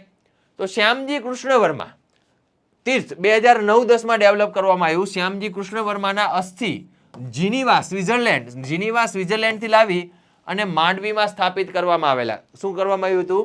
તો શ્યામજી કૃષ્ણ વર્માના અસ્થિ જે છે એને જીનીવાથી સ્વિટ્ઝરલેન્ડથી લાવી અને માંડવીમાં સ્થાપિત કરવામાં આવ્યા અને ત્યાં એમના માનમાં એક તીર્થ સ્થાન બનાવવામાં આવ્યું કે જેને નામ આપવામાં આવ્યું ક્રાંતિ તીર્થ નામ અપાયું. શું નામ અપાયું છે? ક્રાંતિ તીર્થ નામ અપાયું છે. પરીક્ષા લક્ષી છે, યાદ રાખજો. 1935માં સૌ પ્રથમ વખત ઇન્દુલાલ યાજ્ઞિક, બરાબર, બહુ જાણીતા, ગુજરાત કે નહેરુ, ઇન્દુલાલ યાજ્ઞિક, મહાગુજરાત આંદોલનમાં જેનો સિંહ ફાળો છે એવા આ ઇન્દુલાલ યાજ્ઞિક જે છે એમણે શ્યામજી કૃષ્ણ વર્મા વિશે અંગ્રેજીમાં જીવન ચરિત્ર લખ્યું હતું. શ્યામજી કૃષ્ણ વર્મા વિશે અંગ્રેજી ભાષામાં જીવન ચરિત્ર કોને લખેલું? તો કે ભાઈ આ ઇન્દુલાલ યાજ્ઞિકે. અને પુસ્તક લખ્યાના 15 વર્ષ બાદ એટલે કે 1950માં એ પ્રકાશિત થયું. અને ત્યાર પછી કચ્છના ગાંધી તરીકે ગણાતા ગોકુલદાસ બાંભણાઈ, કચ્છના ગાંધી તરીકે કોણ જાણીતું? તો કે ભાઈ ગોકુલદાસ બાંભણાઈ. આ ગોકુલદાસ બાંભણીએ તેનો ગુજરાતીમાં અનુવાદ કરેલો. ઓકે, તો ગુજરાતીમાં અનુવાદ કોણે કર્યો હતો? શ્યામજી કૃષ્ણ વર્માના જીવન ચરિત્રનો ગોકુલદાસ બાંભણાઈ, કચ્છના ગાંધી તરીકે જાણીતા. અંગ્રેજીમાં પહેલા કોણે લખ્યું હતું? તો ઇન્દુલાલ યાજ્ઞિકે. ચાલો તો સાહિત્યની પણ થોડી ઘણી ચર્ચાઓ આપણે કરતા જઈએ છીએ અને હવે આપણે વાત કરવા જઈ રહ્યા છીએ વિજય વિલાસ પેલેસ માંડવી. 1920 ની અંદર ખેંગારજી ત્રીજા દ્વારા બંધાવવામાં આવેલો આ એક ઉનાળુ રાજવીઓનું સ્થાન ઉનાળુ મહેલ છે. રાજસ્થાનના જયપુરના કારીગરો દ્વારા એનું નિર્માણ રાજપૂત શૈલીમાં કરવામાં આવ્યું છે. તો આ અગત્યનું યાદ રાખજો કે કચ્છમાં આવેલો આ વિજય વિલાસ પેલેસ એ કઈ શૈલીમાં નિર્માણ થયો છે. તો કચ્છનો આ વિજય વિલાસ પેલેસ, ઘણા કહેતા સાહેબ આગળ જો ને ફોટો જોવો હોય મારે, એટલે જોઈ લ્યો ભાઈ, લ્યો બહુ જોવો તો ને ફોટો જોઈ લ્યો બસ. આ છે વિજય વિલાસ પેલેસ. કોણ છે આ? વિજય વિલાસ પેલેસ. મને ખબર તમને નહીં ફોન્ટ દેખાતા હોય પણ તોય મેં લખ્યા વિજય વિલાસ પેલેસ. તો આ વિજય વિલાસ પેલેસ જે છે એ માંડવી ખાતે આવેલો છે ભાઈ. રાજપૂત શૈલીની અંદર નિર્માણ પામેલો છે આ રાજપૂત સ્થાપત્ય શૈલીમાં. ત્યાર પછી આપણે વાત કરીએ રામપર વેકરા. અહીંયા પણ તમારે એક નદી જોવા મળશે, રૂકમાવતી. કઈ નદી? તો કે ભાઈ રૂકમાવતી નદી.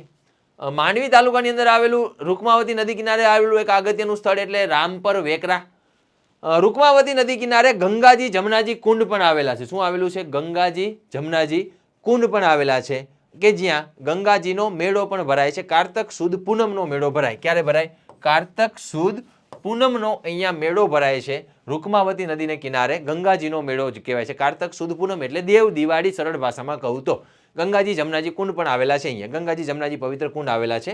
ચાલો ત્યાર પછી વાત કરીએ અંબેધામ. અંબેધામ માંડવી તાલુકામાં આવેલું ગોધરા ગામ છે. જો ઘણા લોકો અંબેધામનું નામ પડે તો કે અંબેધામ તો કે ભાઈ અંબાજી બનાસકાંઠા જિલ્લો લખો, આગળ વધો, ટીક કરો ફટાફટ, એટલે એવું ન હોય. ગોધરાનું નામ પડે તો કે ભાઈ પંચમહાલ જિલ્લામાં, એવું ના હોય. ગોધરા કરીને એક ગામ છે કચ્છ જિલ્લાનું કે જ્યાં અંબેધામ કરીને એક તીર્થસ્થાન આવેલું છે. તમે જોઈ શકો છો આ મંદિર. તો એ અંબેધામ તીર્થસ્થાન ગોધરા ગામે માંડવી તાલુકાની અંદર કચ્છ જિલ્લામાં આવેલું છે. તો અંબેધામ કચ્છમાં આવેલા ગોધરા નામના ગામમાં આવેલું છે. અહીં આરસનું બનાવેલું અંબા માતાનું એક ભવ્ય મંદિર છે કે જે તમે ફોટામાં જોયું અને હજી બીજી વાર જોઈ લો, ન જોયું હોય તો ભાઈ. અહીંયા એક નાના કુંડમાં પાણી ભરેલું છે અને તેમાં મૂકેલો પથ્થર પાણીમાં તરે છે. તો એવી કહેવાય ને કે શ્રદ્ધા સાથે સંકળાયેલું આ સ્થળ એટલે અંબેધામ માંડવી કચ્છ જિલ્લામાં આવેલું છે. હવે આપણે વાત કરવા જઈ રહ્યા છીએ કયા તાલુકાની? તો કે ભાઈ મુન્દ્રાની વાત કરવાની છે. મુન્દ્રાનું નામ પડે એટલે મુન્દ્રાની સ્થાપના જેસર જાડેજા વંશના જામ રવાજીના સૌથી નાના પુત્ર હરધોડજીએ કરી હતી. તમને થાય આટલું બધું? ખાલી એટલું યાદ રાખજો, હરધોડજીએ. તમારું યાદ રાખવાનું, આ કાંઈ નહીં, આ નહીં, આ નહીં યાદ રાખવાનું તમારે, આ નહીં યાદ રાખવાનું તમારે, આ યાદ રાખવાનું કે મુન્દ્રાની સ્થાપના કોણે કરી? તો જામ હરધોડજી જે છે એના દ્વારા, જાડેજા કુળના શાસક એવા આ જામ હરધોડજી જે છે એણે કરી હતી. કચ્છનું પેરિસ કહેવાય, કચ્છનો હરિયાળો પ્રદેશ કહેવાય. એટલે આ મુન્દ્રા ખારેક સંશોધન કેન્દ્ર આવેલું છે અહીંયા મુન્દ્રા ખાતે. ખારેકના ઉત્પાદન માટે ખાસ જાણીતું છે આ મુન્દ્રા. ખારેક સંશોધન કેન્દ્ર દાંતીવાડા કૃષિનગર સંચાલિત ખારેક સંશોધન કેન્દ્ર મુન્દ્રા ખાતે આવેલું. ડેટ પામ રિસર્ચ સ્ટેશન જેને કહીએ આપણે. મુન્દ્રાનો કિલ્લો 1728 ની અંદર દેવકરણ નાનજી શેઠ દ્વારા બંધાવવામાં આવેલો. કોના દ્વારા? દેવકરણ નાનજી શેઠ કે જેના દ્વારા મુન્દ્રાનો કિલ્લો બંધાવવામાં આવેલો. મુન્દ્રાના પાણીની વાત કરીએ તો મુન્દ્રાના દરિયા કિનારાનું જે પાણી છે એની અંદર આપણને પુષ્કળ પ્રમાણમાં ફ્લોરાઇડ મળી આવે છે. શું મળી આવે છે ભાઈ? ફ્લોરાઇડ મળી આવે છે કે જે ખરાબ પાણીની નિશાની છે. ફ્લોરોસિસ નામનો રોગ થાય. પાણીની અંદર ફ્લોરાઇડની જો માત્રા વધી જાય તો આપણે કયો રોગ થતો હોય છે? ફ્લોરોસિસ નામનો રોગ થતો હોય છે. તો એ ફ્લોરાઇડ જે છે એ આપણને મળી આવે છે અહીંયા પુષ્કળ પ્રમાણ. એટલે કે દૂષિત પાણી છે, પ્રદૂષિત પાણી છે, સ્વાસ્થ્ય માટે હાનિકારક એવું પ્રદૂષિત પાણી આપણને મુન્દ્રાના દરિયા કિનારે મળે છે. હાટકેશ્વર મહાદેવના મંદિરના કહેવાય કે ખલાસીઓના સ્મારકો પણ અહીંયા જોવા મળે છે. Mundra thermal power station Adani power limited દ્વારા સ્થાપિત અહીંયા આવેલું છે. અને મુન્દ્રાથી આદિપુર સુધી 55 કિલોમીટર લાંબી દેશની પ્રથમ ખાનગી રેલવે પણ અહીંયા આવેલી છે. તો એ યાદ રાખી લેજો કે મુન્દ્રાથી આદિપુરને કનેક્ટ કરતી દેશની પ્રથમ ખાનગી રેલવે એ પણ મુન્દ્રા ખાતે આપણને જોવા મળે છે. Mundra ultra megger power station Tata power દ્વારા સંચાલિત એ પણ અહીંયા આવેલું છે. ચાલો મુન્દ્રા પછી આપણે વાત કરીએ બુખારી પીરની દરગાહ. કોની? બુખારી પીરની દરગાહ જે છે તો કે ભાઈ હજરત શાહ મુરાદ બુખારી ઉઝબેકિસ્તાનથી આવ્યા હતા. હજરત શાહ મુરાદ બુખારી ક્યાંથી આવ્યા હતા? ઉઝબેકિસ્તાનથી આવ્યા હતા. અને અહીં મુગલ દરવાજો પણ છે, એના નામ ઉપરથી અહીંયા બુખારી પીરની દરગાહ આવેલી છે. હાજી પીરની દરગાહની પણ આપણે વાત કરી હતી અગાઉ. અહીંયા બુખારી પીરની દરગાહ છે. ત્યાર પછી આપણે વાત કરીએ ભદ્રેશ્વર ભદ્રાવતી. ભદ્રેશ્વર હતા જૂનું નામ હતું એનું ભદ્રાવતી. તો ભદ્રાવતી કે જે જૈન તીર્થધામ છે અને મહાભારતની અંદર પણ એનો વર્ણન આપણને જોવા મળે છે. ક્યાં વર્ણન જોવા મળે છે? મહાભારતની અંદર પણ આપણને આ ભદ્રાવતી જૈન તીર્થધામ જે છે એનું વર્ણન જોવા મળે છે. તો આ એકદમ પૌરાણિક સ્થળ એવું આ ભદ્રેશ્વર કચ્છ જિલ્લામાં આવેલું છે. 52 જૈન દેરાસર છે અહીંયા. કેટલા? તો 52. જો આગળ આપણે જોયું કેટલા હતા? 72. માંડવી મુન્દ્રા રોડ ઉપર 72 જિનાલય હતું. અહીંયા 52 જૈન દેરાસર છે કે જે શેઠ ઝઘડુસા દ્વારા જીર્ણોદ્ધાર કરવામાં આવેલા હતા. તો આ જે 52 દેરાસરો છે એનો જીર્ણોદ્ધાર કોના દ્વારા કરવામાં આવેલો? તો કે 52 જૈન દેરાસર જે છે એનો જીર્ણોદ્ધાર શેઠ ઝઘડુસા દ્વારા કરવામાં આવ્યો હતો. તો શેઠ ઝઘડુસા દ્વારા એનો જીર્ણોદ્ધાર કરવામાં આવેલો. ચાલો, વસઈ જૈન મંદિર, ભદ્રેશ્વર જૈન મંદિર, વસઈ જૈન મંદિર અથવા તો ભદ્રેશ્વર જૈન મંદિર જે છે એની આપણે જો વાત કરીએ, મીન્સ કે અહીંયા આવેલું છે આ વસઈ જૈન મંદિર, ભદ્રેશ્વર જૈન મંદિર. અજીતનાથ કે જે જૈન ધર્મના બીજા નંબરના તીર્થંકર છે. જો યાદ કરો, આગળ કોઠારા ભણાવ્યું મેં તમને, તો કોઠારામાં કોણ હતું? શાંતિનાથ 16મા નંબરના તીર્થંકર હતા. 72 જિનાલયમાં કોણ હતું? આદિશ્વર દાદા પહેલા નંબરના તીર્થંકર હતા. અહીંયા અજીતનાથ બીજા નંબરના તીર્થંકર છે. જો આવા પ્રશ્નો પૂછાય છે. અમદાવાદની અંદર પૂછાઈ ગયેલો પ્રશ્ન, અઠીસીના જિનાલયની અંદર કયા નંબરના તીર્થંકરને સમર્પિત છે? તો યાદ રાખજો, અઠીસીના જિનાલય જે છે જૈન ધર્મના 15મા નંબરના તીર્થંકર ધર્મનાથને સમર્પિત છે. તો આવા પ્રશ્નો પહેલા પૂછાઈ ગયા છે, એટલા માટે તમને ભણાવું છું ને ઇન્ફોર્મેશન આપું છું. મને અહીંયાથી જરાય કોઈ વધારાની માહિતી આપવાનો શોખ છે નહીં. તો તમારી પરીક્ષામાં કાં પૂછાયેલું હશે, કાં મને એવું લાગતું હશે મારા અનુભવથી કે પૂછાવાની સંભાવના છે, એવી માહિતી તમારા સુધી પહોંચાડી રહ્યો છું, એવી માહિતી તમને આપી રહ્યો છું. ઓકે, તો જો ગમતો હોય આ વિડીયો તો વિડીયોને લાઇક કરો.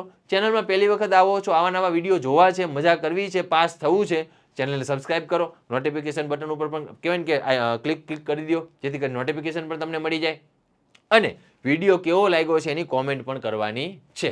ઓકે, વિડીયો કેવો લાગે છે એની કોમેન્ટ પણ કરવાની છે. ચાલો, બીજા જૈન તીર્થંકર જે છે એને સમર્પિત છે. કોને સમર્પિત છે? તો કે ભાઈ બીજા નંબરના જૈન તીર્થંકરને સમર્પિત છે, અજીતનાથને. શેઠ ઝઘડુસા દ્વારા મંદિરનો જીર્ણોદ્ધાર કે જેથી ઝઘડુસાના ડેરા 3 કહેવાય છે. તો યાદ રાખજો, આ મંદિર જે છે ને આપણે ઝઘડુસાના ડેરા તરીકે પણ ઓળખીએ છીએ. તો આ ભદ્રેશ્વરની આપણે વાત કરીએ, આ મંદિર છે, આવું તમે જોઈ શકો છો ભદ્રેશ્વર. ત્યાર પછી ધોળાવીરા ભચાઉ તાલુકામાં આવેલું. ભાઈ ધોળાવીરા ભચાઉ તાલુકામાં આવેલું ધોળાવીરા જે છે એના વિશે આપણે જાણીએ છીએ કે ભચાઉ તાલુકાનું ધોળાવીરા ખદીર બેટ ઉપર આવેલું છે. લુણી અથવા તો મનહર નદીને કિનારે વસેલું છે. આ સિંધુ ઘાટી સભ્યતાનું આ અગત્યનું નગર છે ધોળાવીરા, કે જે અલગ અલગ 3 સ્તરની અંદર વિભાજિત થયેલું છે. અને 2021ના વર્ષમાં તેને વર્લ્ડ હેરિટેજ સાઇટનો દરજ્જો આપવામાં આવ્યો હતો. ક્લિયર છે? તો ગુજરાતની આ 4થી વર્લ્ડ હેરિટેજ સાઇટ છે આ ધોળાવીરા, કે જેને સ્થાનિક લોકો કોટડા ટીંબા પણ કહે છે. ચાલો, ધોળાવીરા 10 અક્ષરોની પેલું સાઇન બોર્ડ પણ અહીંયાથી આપણને મળી આવ્યું. શું લખ્યું હજી સુધી ખબર પડી નથી. કોઈને વાંચવું હોય તો ફોટો સર્ચ કરીને જોઈ લેજો, વાંચતા આવડે તો વાંચી દેજો. ચાલો, તો ધોળાવીરા પછી આપણે વાત કરીએ એકલ માતા મંદિર. સુંદર પરિસર ધરાવતા શિખરબંધ મંદિરની અંદર માતાજીની 2 મૂર્તિઓ બિરાજમાન છે. તો એકલ માતા મંદિર રણની કાંધીએ આવેલું, રણના કિનારે આવેલું આ એકલ માતા મંદિર જે છે કે જે વાગડ વિસ્તારમાં એકલના સ્થાનેથી અત્યંત વિશિષ્ટતા ભરેલા સફેદ રણના સરળતાથી દર્શન કરી શકાય છે. તો સફેદ રણની કાંધીએ આવેલું આ એકલ માતાનું મંદિર. મંદિરની વાવ એ પાંડવો દ્વારા લગભગ 5100-5200 વર્ષ પહેલા મહાભારતના સમયની અંદર બાંધવામાં આવી હોવાનું માનવામાં આવે છે, કે જે સરસ્વતી સંસ્કૃતિના વિનાશના સમય દરમિયાનની છે. કઈ સંસ્કૃતિના? સરસ્વતી સંસ્કૃતિ, એટલે કે સિંધુ ઘાટી સભ્યતાનો જો નાશ થયો એના સમયની હોવાનું માનવામાં આવે છે.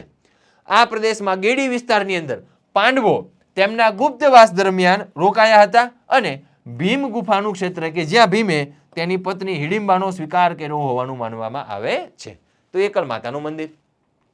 ત્યાર પછી વાત કરીએ તો કે ભાઈ આ કંથકોટનો કિલ્લો તમે જોઈ શકો છો. આ કંથકોટનો કિલ્લો જે છે એ કંથકોટનો કિલ્લો જે છે એ ખડકાર ટેકરી ઉપર આવેલો. કઈ ખડકાર ટેકરી ઉપર આવેલો આ કંથકોટનો કિલ્લો? કંથકોટ ગામની નજીકમાં જ ભચાઉ તાલુકાની અંદર આવેલો છે. કયા તાલુકામાં?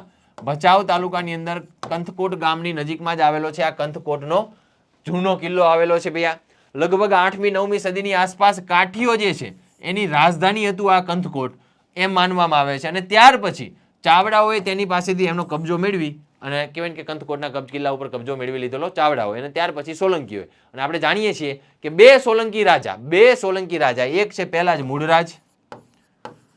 મૂળરાજ પહેલો અને બીજો રાજા છે ત્યાર પછી ભીમદેવ પહેલો. આ બંને રાજા જે છે એ આ કિલ્લાની અંદર આશ્રય મેળવે છે આક્રમણ સમયે. મૂળરાજ કોના આક્રમણ સમયે?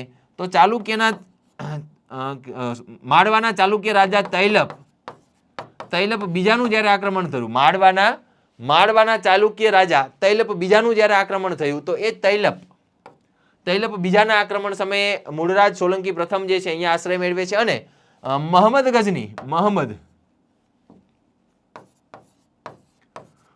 ગઝની જે છે એનું જ્યારે આક્રમણ થયું તો એ આક્રમણ સમયે મહમ્મદ ગઝનીના આક્રમણ સમયે ભીમદેવ સોલંકી પ્રથમ જે છે એ અહીંયા એવું કહેવાય છે કે આશ્રય મેળવે છે. તો બે સોલંકી રાજાઓએ આશ્રય મેળવેલો આ કંથકોટના કિલ્લા ઉપર. તો બંને રાજાના નામ પણ યાદ રાખી લેજો.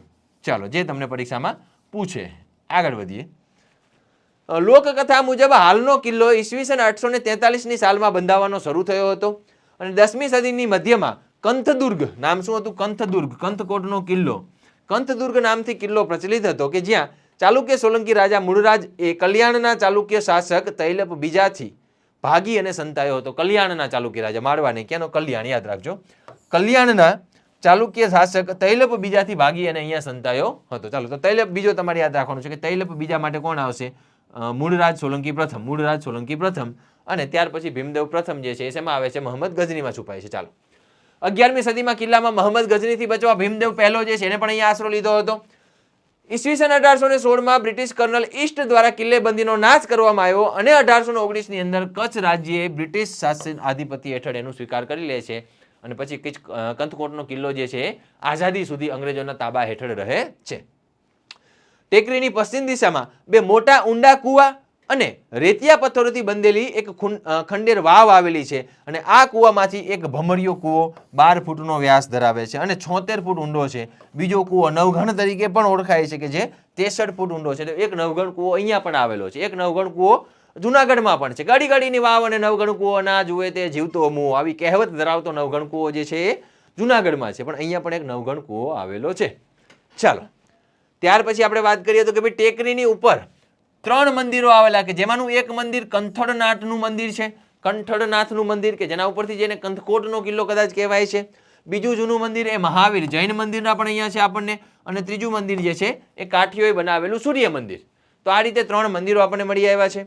કંથળનાથનું મંદિર ટેકરીના પશ્ચિમ ખૂણાએ ઈસવીસન 1820માં દેદા જાડેજાઓ વડે બાંધવામાં આવ્યું હતું કે જે 1819ના કચ્છના ધરતીકંપમાં નાશ પામેલું અને ઈસવીસન 1270માં મોડ સમયે બંધાવેલ વિશાળ મંદિરની જગ્યાએ બનાવેલું હતું. ઓકે, તો પહેલા મોડ સમયે બંધાવેલું હતું 1270ની અંદર અને એની જગ્યાએ આ જે છે એમણે પછી ઉપર મંદિર બનાવ્યું હોવાનું કહેવાય છે. ચાલો, ત્યાર પછી આપણે વાત કરીએ તો કંથકોટના કિલ્લા વિશે કે ભાઈ જૈન મંદિરની બાજુમાં જૂનું સૂર્ય મંદિર છે કે જે કાઠીઓના માનીતા દેવ હતા, સૂર્યદેવ. અહીં આવેલું લખાણ એ રુદ્રની પ્રશંસાના શ્લોકો, રુદ્ર એટલે સૂર્ય, રુદ્ર સૂર્યની પ્રશંસાના શ્લોકો ધરાવે છે અને મંદિરમાં સૂર્યદેવની મૂર્તિ પુરુષ અને સ્ત્રી સેવકો બે બાજુએ ધરાવે છે અને મૂર્તિ જોકે વિષ્ણુ જેવી વધારે લાગે છે, પણ સૂર્ય મંદિર છે આ. તો કાઠીઓ બનાવેલું સૂર્ય મંદિર. ચાલો, ત્યાર પછી આપણે વાત કરીએ રાપર. ચલો ફટાફટ કહેવાય ને કે આપણે એક પછી એક માહિતી મેળવતા જઈ રહ્યા છીએ કે સંપૂર્ણ કચ્છ જિલ્લો જે છે એની અંદર આપણે દરેકે દરેક તાલુકાની અંદર આવેલા જે પણ અગત્યના પરીક્ષાલક્ષી જે સ્થળો છે એની પરીક્ષાલક્ષી માહિતી આપણે મેળવી રહ્યા છીએ. કોઈ વધારાની કથા કરવાનો આપણી પાસે સમય છે નહીં. જે પણ આપણે માહિતી મેળવી રહ્યા છીએ પરીક્ષામાં કાં તો પૂછાયેલી હશે કાં પૂછાવા લાયક હશે. જો ગમતું હોય તો વિડીયોને લાઇક અને શેર કરો. ચેનલમાં નવા હોય તો ચેનલને સબસ્ક્રાઇબ કરવાનું ભૂલતા નહીં. ચાલો, ચિત્રોડ ખાતે સંત શ્રી ત્રિકમ સાહેબ, જો ચિત્રોડ ગામ છે રાપર તાલુકામાં આવેલું આ ચિત્રોડ ગામ કે જ્યાં સંત શ્રી ત્રિકમ સાહેબની સમાધિ કે જે કબીર પરંપરાના એક મહાન સંત હતા એમની સમાધિ અહીંયા આવેલી છે. ભાઈ ખીમ સાહેબે તેમના શિષ્ય બનાવી દીધા અને તેમને સાહેબનું બિરુદ આપ્યું હતું. ખીમ સાહેબના શિષ્ય હતા. કોણ? તો કે ભાઈ આ સંત શ્રી ત્રિકમ સાહેબ. તો એ પણ યાદ રાખજો. રાપરમાં સિંધી ભગવાન દરિયાલાલનું સ્થાનક પણ અહીંયા આવેલું છે. તો આ યાદ રાખજો, સિંધી ભગવાન દરિયાલાલનું સ્થાનક પણ ક્યાં આવેલું છે? તો રાપરમાં આવેલું છે. ચાલો, ત્યાર પછી વાત કરીએ તો રવેચીનો મેળો. રવેચીનો મેળો જો અહીંયા ભરાય છે, રવેચી માતાનો મેળો ભરાય છે રાપર ખાતે શ્રાવણ વદ 8મ જન્માષ્ટમીના દિવસે. તો રવેચીનો મેળો પણ જન્માષ્ટમીનો તમે જોઈ શકો છો. જન્માષ્ટમીનો અહીંયા મેળો છે, જવું હોય જાઓ ફટાફટ હાલો. તો આ જન્માષ્ટમીનો મેળો જે છે તો પણ અહીંયા કહેવાય કે ભરાય છે. શ્રાવણ વદ 8મ જન્માષ્ટમીનો મેળો રવેચી માતાનું મંદિર રાપર ખાતે ભરાય છે. રાપર તાલુકામાં રવ ગામ પાસે આવેલ એક પૌરાણિક મંદિર છે કે જે દેવીસર તળાવને કાંઠે આવેલું છે, ત્યાં ભરાય છે. આ મંદિર ઈસવીસન 1821માં વર્ષમાં 24,000 કસ કોરીના ખર્ચે બાંધવામાં આવ્યું હતું. તો આ પણ એક બહુ મોંઘું મંદિર છે જે તે સમયનું. અને મંદિરના મધ્ય ભાગમાં રવેચી માતાની વિશાળ મૂર્તિ આવેલી છે કે જે વાગડ વિસ્તારમાં બહુ માન્યતા ધરાવે છે. આ મૂર્ત વિસ્તાર કયો કહેવાય છે? આ પ્રદેશ વાગડ પ્રદેશ તરીકે જાણીતો છે. રાપર તાલુકાનો વિસ્તાર. ચાલો, કચ્છના નાના અને મોટા રણની વચ્ચેનો વિસ્તાર છે. આ ઉપરાંત અહીંયા ખોડિયાર માતાનું, આશાપુરા માતા, શામબાઈ માતા તેમજ અંબા માતાની પણ નાની મોટી પ્રતિમાઓ અને મૂર્તિઓનું મંદિર આપણને જોવા મળે છે. ચાલો, તો રવેચી માતાના મંદિર, રવેચીના મેળાની પણ આપણે વાત કરી લીધી છે. અને હવે આપણે પહોંચી ચૂક્યા છીએ ગાંધીધામ. ગાંધીધામની જો આપણે વાત કરીએ તો કે ભાઈ ગાંધીધામ કે જે પાકિસ્તાનથી આવેલા નિર્વાસીઓ માટેનું એક નગર વસાહત છે. ગાંધીધામ જે છે એ ગાંધીધામનું નામ પહેલા ખરેખર ગાંધીધામ નહોતું રાખવાનું, નામ કંઈક એનું રાખવાનું હતું સરદારગંજ. શું નામ રાખવાનું હતું? સરદારગંજ નામ રાખવાનું હતું. પણ ગાંધીજીનું મૃત્યુ થયું એટલે પછી એનું નામ બદલી અને નક્કી કર્યું આપણે મહાત્મા ગાંધીજીના નામ ઉપરથી રાખી દઈએ અને પછી ગાંધીધામ કરી દીધું. તો એ પાકિસ્તાનથી આવેલા નિર્વાસિતો માટેની નગર વસાહત છે. ભાઈ પ્રતાપ દિયલદાસ, યાદ રાખજો, ભાઈ પ્રતાપ દિયલદાસે આ શહેરનો પાયો નાખ્યો હતો. તો ભાઈ પ્રતાપ દિયલદાસ જે છે એને શહેરનો પાયો નાખ્યો. કચ્છનું આર્થિક પાટનગર પણ કહેવાય છે. ગાંધીધામ જે છે એને કચ્છના આર્થિક પાટનગર તરીકે પણ ઓળખવામાં આવે છે. ગુજરાત સરકાર દ્વારા જે મહાનગરપાલિકાની જાહેરાત કરવામાં આવી છે એ પણ અહીંયા બનશે. સરદારગંજ વસાવવાની ગાંધીજીની સલાહ હતી. કચ્છના રાજા વિજયરાજજી ખેંગારજી જાડેજાએ જમીન દાનમાં આપેલી કે અહીંયા આપણે એક નગર વસાવવું છે, તો દાન આપી દીધી વિજયરાજજીએ. છેલ્લા રાજવિજય હતા ને વિજયરાજજી, જોકે આમ તો સહી તો કરી હતી મદનજી, આપણે વાત કરી હતી અગાઉ. તો વિજયરાજજી કે જેની દવા ચાલતી હતી લંડનમાં, એમણે વિજયરાજજી ખેંગારજી જાડેજા એને જમીન દાનમાં આપી દીધી હતી. ગાંધીજીની હત્યા બાદ શહેરનું નામ સરદારગંજથી બદલી અને શું કરી દેવામાં આવ્યું? ગાંધીધામ કરી દેવામાં આવેલું. મહાત્મા ગાંધીજીના અસ્થિઓ સાચવવા માટે જોડિયા શહેર આદિપુરનું એક સ્થાન પણ નક્કી કરવામાં આવ્યું છે. ચાલો, તો આદિપુર કે જે જોડિયું શહેર છે, આદિપુર કે જ્યાં મહાત્મા ગાંધીજીનું અસ્થિ કહેવાય કે રાખવામાં આવ્યા છે, તો એ જોડિયા શહેર કે જ્યાં ગાંધીજીની સમાધિ આવેલી છે આદિપુર ખાતે. ચાલો, તો ભારતમાં રાજઘાટ દિલ્હી ઉપરાંત ગાંધીજીની સમાધિ કચ્છ જિલ્લામાં ગાંધીધામ નજીક આદિપુર ખાતે આવેલી છે. ગાંધીજીની સમાધિ, જો આમ તો તમને પ્રશ્નો પૂછાય સિમ્પલ સામાન્ય રીતે કે ગાંધીજીની સમાધિ ક્યાં છે, તો કે ભાઈ રાજઘાટ દિલ્હી ખાતે ગાંધીજીની સમાધિ આવેલી છે કચ્છ જિલ્લામાં. આ ઉપરાંત જે છે એ અરવલ્લી જિલ્લામાં પણ કહેવાય કે બાજકોટ ખાતે પણ મહાત્મા ગાંધીજી છે એની સમાધિ આવેલી છે. મહાદેવગ્રામ બાજકોટ. ઓકે, તો મહાદેવગ્રામ બાકરોલ, બાજકોટ નહીં બાકરોલ, મહાદેવગ્રામ બાકરોલ ખાતે, બાજકોટ ખાતે તો કહેવાય કે દેવાયત પંડિતની સમાધિ છે. અહીંયા બાકરોલ ખાતે મહાદેવગ્રામ બાકરોલ, મેસુ અને ઝુમ્મર નદીનું સંગમ સ્થાન, ત્યાં મહાત્મા ગાંધીજીની સમાધિ આવેલી છે. ગાંધીધામના સ્થાપક ભાઈ પ્રતાપ અને કેટલાક અન્ય મહાનુભાવો દ્વારા ગાંધીજીના અસ્થિને ગુજરાતમાં લાવવામાં આવ્યા હતા અને આદિપુર ખાતે અસ્થિ પધરાવી અને સમાધિનું નિર્માણ કરવામાં આવ્યું હતું. આ સ્થળની સંભાળ ગાંધીધામની સ્થાપક સંસ્થા સિંધુ રીસેટલમેન્ટ કોર્પોરેશન દ્વારા રાખવામાં આવે છે. ચાલો, ત્યાર પછી વાત કરીએ કંડલા બંદર. 1931 કંડલા બંદર જે છે એની સ્થાપના ક્યારે કરવામાં આવી, તો કે ભાઈ 1931 ની અંદર આ કંડલા બંદર જે છે એની સ્થાપના કરવામાં આવેલી. અને કંડલા બંદરનું નામ જે છે એ પંડિત દીનદયાળ પોર્ટ 2017 થી ભારત બંદર અધિનિયમ જે છે એની અંદર એ કાયદાને અનુસરી અને કંડલા બંદરનું નામ પંડિત દીનદયાળ પોર્ટ જે છે કરવામાં આવ્યું કે જે ગાંધીધામ તાલુકામાં આવે છે. 1955 ની અંદર જવાહરલાલ નહેરુ દ્વારા તેને મહાબંદર તરીકે જાહેર કરી દેવામાં આવ્યું હતું, બિગ મેજર પોર્ટ તરીકે. અને 1965 ની અંદર લાલ બહાદુર શાસ્ત્રી દ્વારા તેને EPZ નો દરજ્જો આપવામાં આવેલો. અને આ જે બંદર છે એ ફ્રી ટ્રેડ ઝોન છે, મુક્ત વ્યાપાર ક્ષેત્ર તરીકે વિકસિત આવેલું આ બંદર છે કંડલા. કંડલા બંદર એ એશિયાનું પ્રથમ ફ્રી ટ્રેડ ઝોન બંદર છે, ફ્રી ટ્રેડ ઝોન મુક્ત વ્યાપાર ક્ષેત્ર. અને કંડલામાં ઇફકોનું, જો ઇફકોના 2 એકમો આપણા ગુજરાતમાં આવેલા છે. એક ઇફકોનો એકમ જે છે એ કંડલા ખાતે આવેલો છે અને બીજો રાસાયણિક ખાતર બનાવતો ઇફકોનો એકમ જે છે એ કલોલ તાલુકાની અંદર આવેલો છે ગાંધીનગર જિલ્લામાં. કયા જિલ્લામાં? ગાંધીનગર જિલ્લામાં કલોલ તાલુકામાં આવેલો છે કે જ્યાં નેનો યુરિયા ડેવલપ કરવામાં આવ્યું છે. કલોલ ખાતે શું ડેવલપ કરવામાં આવ્યું છે? Nano urea. કાર્ગો હેન્ડલ કરવામાં ભારતનું સૌથી મોટું બંદર એટલે આ કંડલા બંદર છે. અને કંડલાની નજીકમાં જ એક બીજું નાનું ટૂના નામનું બંદર પણ વિકસાવ્યું છે. કયા નામનું? ટૂના નામનું બંદર પણ વિકસાવ્યું છે. ત્યાર પછી આપણે વાત કરીએ અંજાર, તો કે ભાઈ છરી, ચપ્પા, ચાદર, લુંગી, તલવાર, બરાબર, આ બધા માટે જાણીતું અંજાર. અંજાર ટૂંકમાં બધી કાપી નાખવાની વસ્તુ, અને ચાદર ને લુંગી આના માટે જાણીતું છે. છરી, ચપ્પા, તલવાર, કાતર બધા માટે જાણીતું છે ભાઈ. રાજા અજયપાલના નામ ઉપરથી એનું નામ અંજાર પડ્યું હોવાનું માનવામાં આવે છે. અંજાર જે છે 1545માં કચ્છની રાજધાની ખેંગારજી પ્રથમ દ્વારા, કહેવાય કે કચ્છની રાજધાની બનાવવામાં આવ્યું હતું. કોના દ્વારા? ખેંગારજી પ્રથમ દ્વારા. અંજાર જે છે એને શહેરને ફરતે એક કોટ દિવાલ દેસલજી બીજા દ્વારા બંધાવવામાં આવી. એટલે શહેરની ફરતે કોટ એક દિવાલ જે છે કોના દ્વારા બંધાવવામાં આવી હતી? તો કે ભાઈ દેસલજી બીજા દ્વારા દિવાલ જે છે બાંધવામાં આવેલી હતી. ચાલો, અંજાર જે સૌથી વધારે છે એના માટે જાણીતું, તો કે ભાઈ જેસલ તોરલની સમાધિ. આ એક જ વસ્તુ છે કે જેના માટે અંજાર ખૂબ જ પ્રખ્યાત થયું છે, જેસલ તોરલની સમાધિ. તો જેસલ જે છે કે જે જામ લાખા જાડેજાના પ્રપુત્ર હતા, બહારવટીએ ચડેલા, અને તોરલ જે છે કે જે કાઠી રાજપૂત સંત મહિલા હતા, સાતતિયાજીના પત્ની, સાતતિયાજીના પત્ની હતા સતી તોરલ. એ જેસલ અને તોરલની સમાધિ જે છે કઈ જગ્યાએ આવેલી છે? તો કે ભાઈ અંજાર ખાતે આવેલી છે. અને એવું કહેવાય છે કે દર વર્ષે આ સમાધિ જે છે ને એ ચોખાના દાણાની જેટલી નજીક આવી રહી છે, અને જ્યારે બંને ભેગી થઈ જાય એટલે પૃથ્વીનો નાશ થશે, આવું કહે છે લોકો. ઓકે, તો એ જેસલ તોરલની સમાધિ જે છે અંજાર ખાતે આવેલી છે. સાતતિયાજીના પત્ની હતા સતી તોરલ. 14મી સદીનો સમયગાળાની આપણે જો વાત કરીએ તો એ સમયગાળા દરમિયાન જેસલ અને તોરલ થઈ ગયા હોવાનું માનવામાં આવે છે. કઈ સદીમાં? 14મી સદીની આસપાસ જેસલ તોરલ થયા હોવાનું માનવામાં આવે છે. ચાલો, ત્યાર પછી આપણે વાત કરવી તો માધવરાય મંદિર કે જે પણ અંજાર ખાતે આવેલું છે.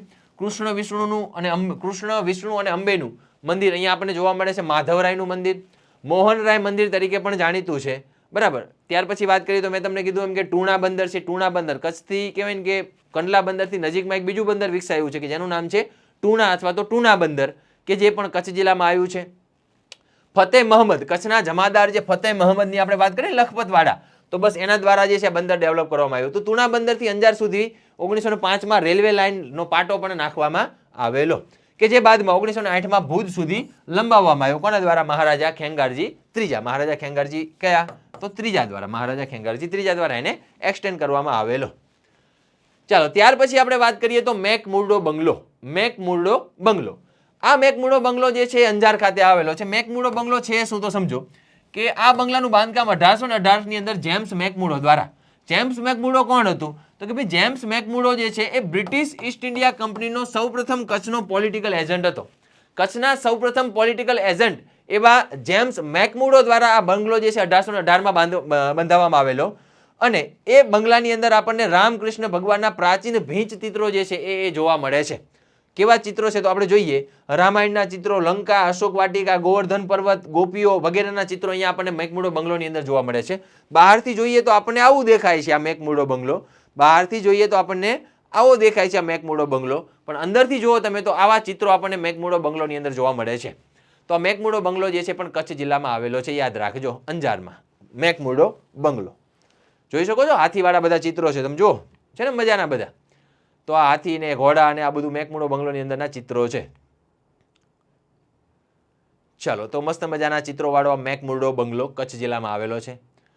હવે આપણે કચ્છ જિલ્લા વિશે નાના મોટા તથ્યો જોઈ લેવા છે. હવે આપણે કચ્છ જિલ્લા વિશે નાના મોટા તથ્યો જોવા છે, કે જેમાં જો આપણે વાત કરીએ તો કચ્છમાં ઊંચા ઘાસની ભૂમિ તરીકે જાણીતો બન્ની પ્રદેશ, બન્ની ઘાસનું મેદાન આવેલું છે. બન્ની ઘાસમાંથી ઝૂંપડા બને અને ગામ આખાને ખબર શું કહેવાય? તો કે ભાઈ ભૂંગા કહેવાય. ભૂંગાના સમૂહને શું કહેવાય? તો કે ભાઈ વાંટ કહેવાય છે. કચ્છના રજવાડાના શાસકો જે છે એમણે લગભગ એવું કહેવાય છે કે 45 જેટલા વન વિસ્તારો જે છે એને અનામત જાહેર કર્યા હતા, કે જેનો વ્યાપારિક ઉપયોગ કરવા ઉપર પાબંદી લગાવી દીધી. કચ્છના વન વિસ્તાર એવા 45 જેટલા કે જેનો વ્યાપારિક ઉપયોગ કરવા ઉપર પાબંદી લગાવી દેવામાં આવેલી. અને આ વનોને શું કહેવાતા? પહેલા રખિયાલ તરીકે ઓળખવામાં આવતા હતા. હાલમાં પ્રાગમલજી ત્રીજા જે છે એના માલિક તરીકે છે. અને આમાં પૈકી એક મોટું રખાલ હતું ચાવડા રખાલ. કયું રખાલ? ચાવડા રખાલ, કે જે સૌથી મોટું આરક્ષિત વન છે, કે જેમાં પ્રાગસર નામનું તળાવ આવેલું છે. કયું તળાવ છે? તો કે ભાઈ પ્રાગસર નામનું તળાવ આવેલું છે, તો એ યાદ રાખજો. ત્યાર પછી વાત કરીએ તો લખપત તાલુકામાં છેર નાની ગામ ખાતે અકરી મોટા તાપ વિદ્યુત મથક આવેલું છે. મેં તમને આગળ પણ કીધું.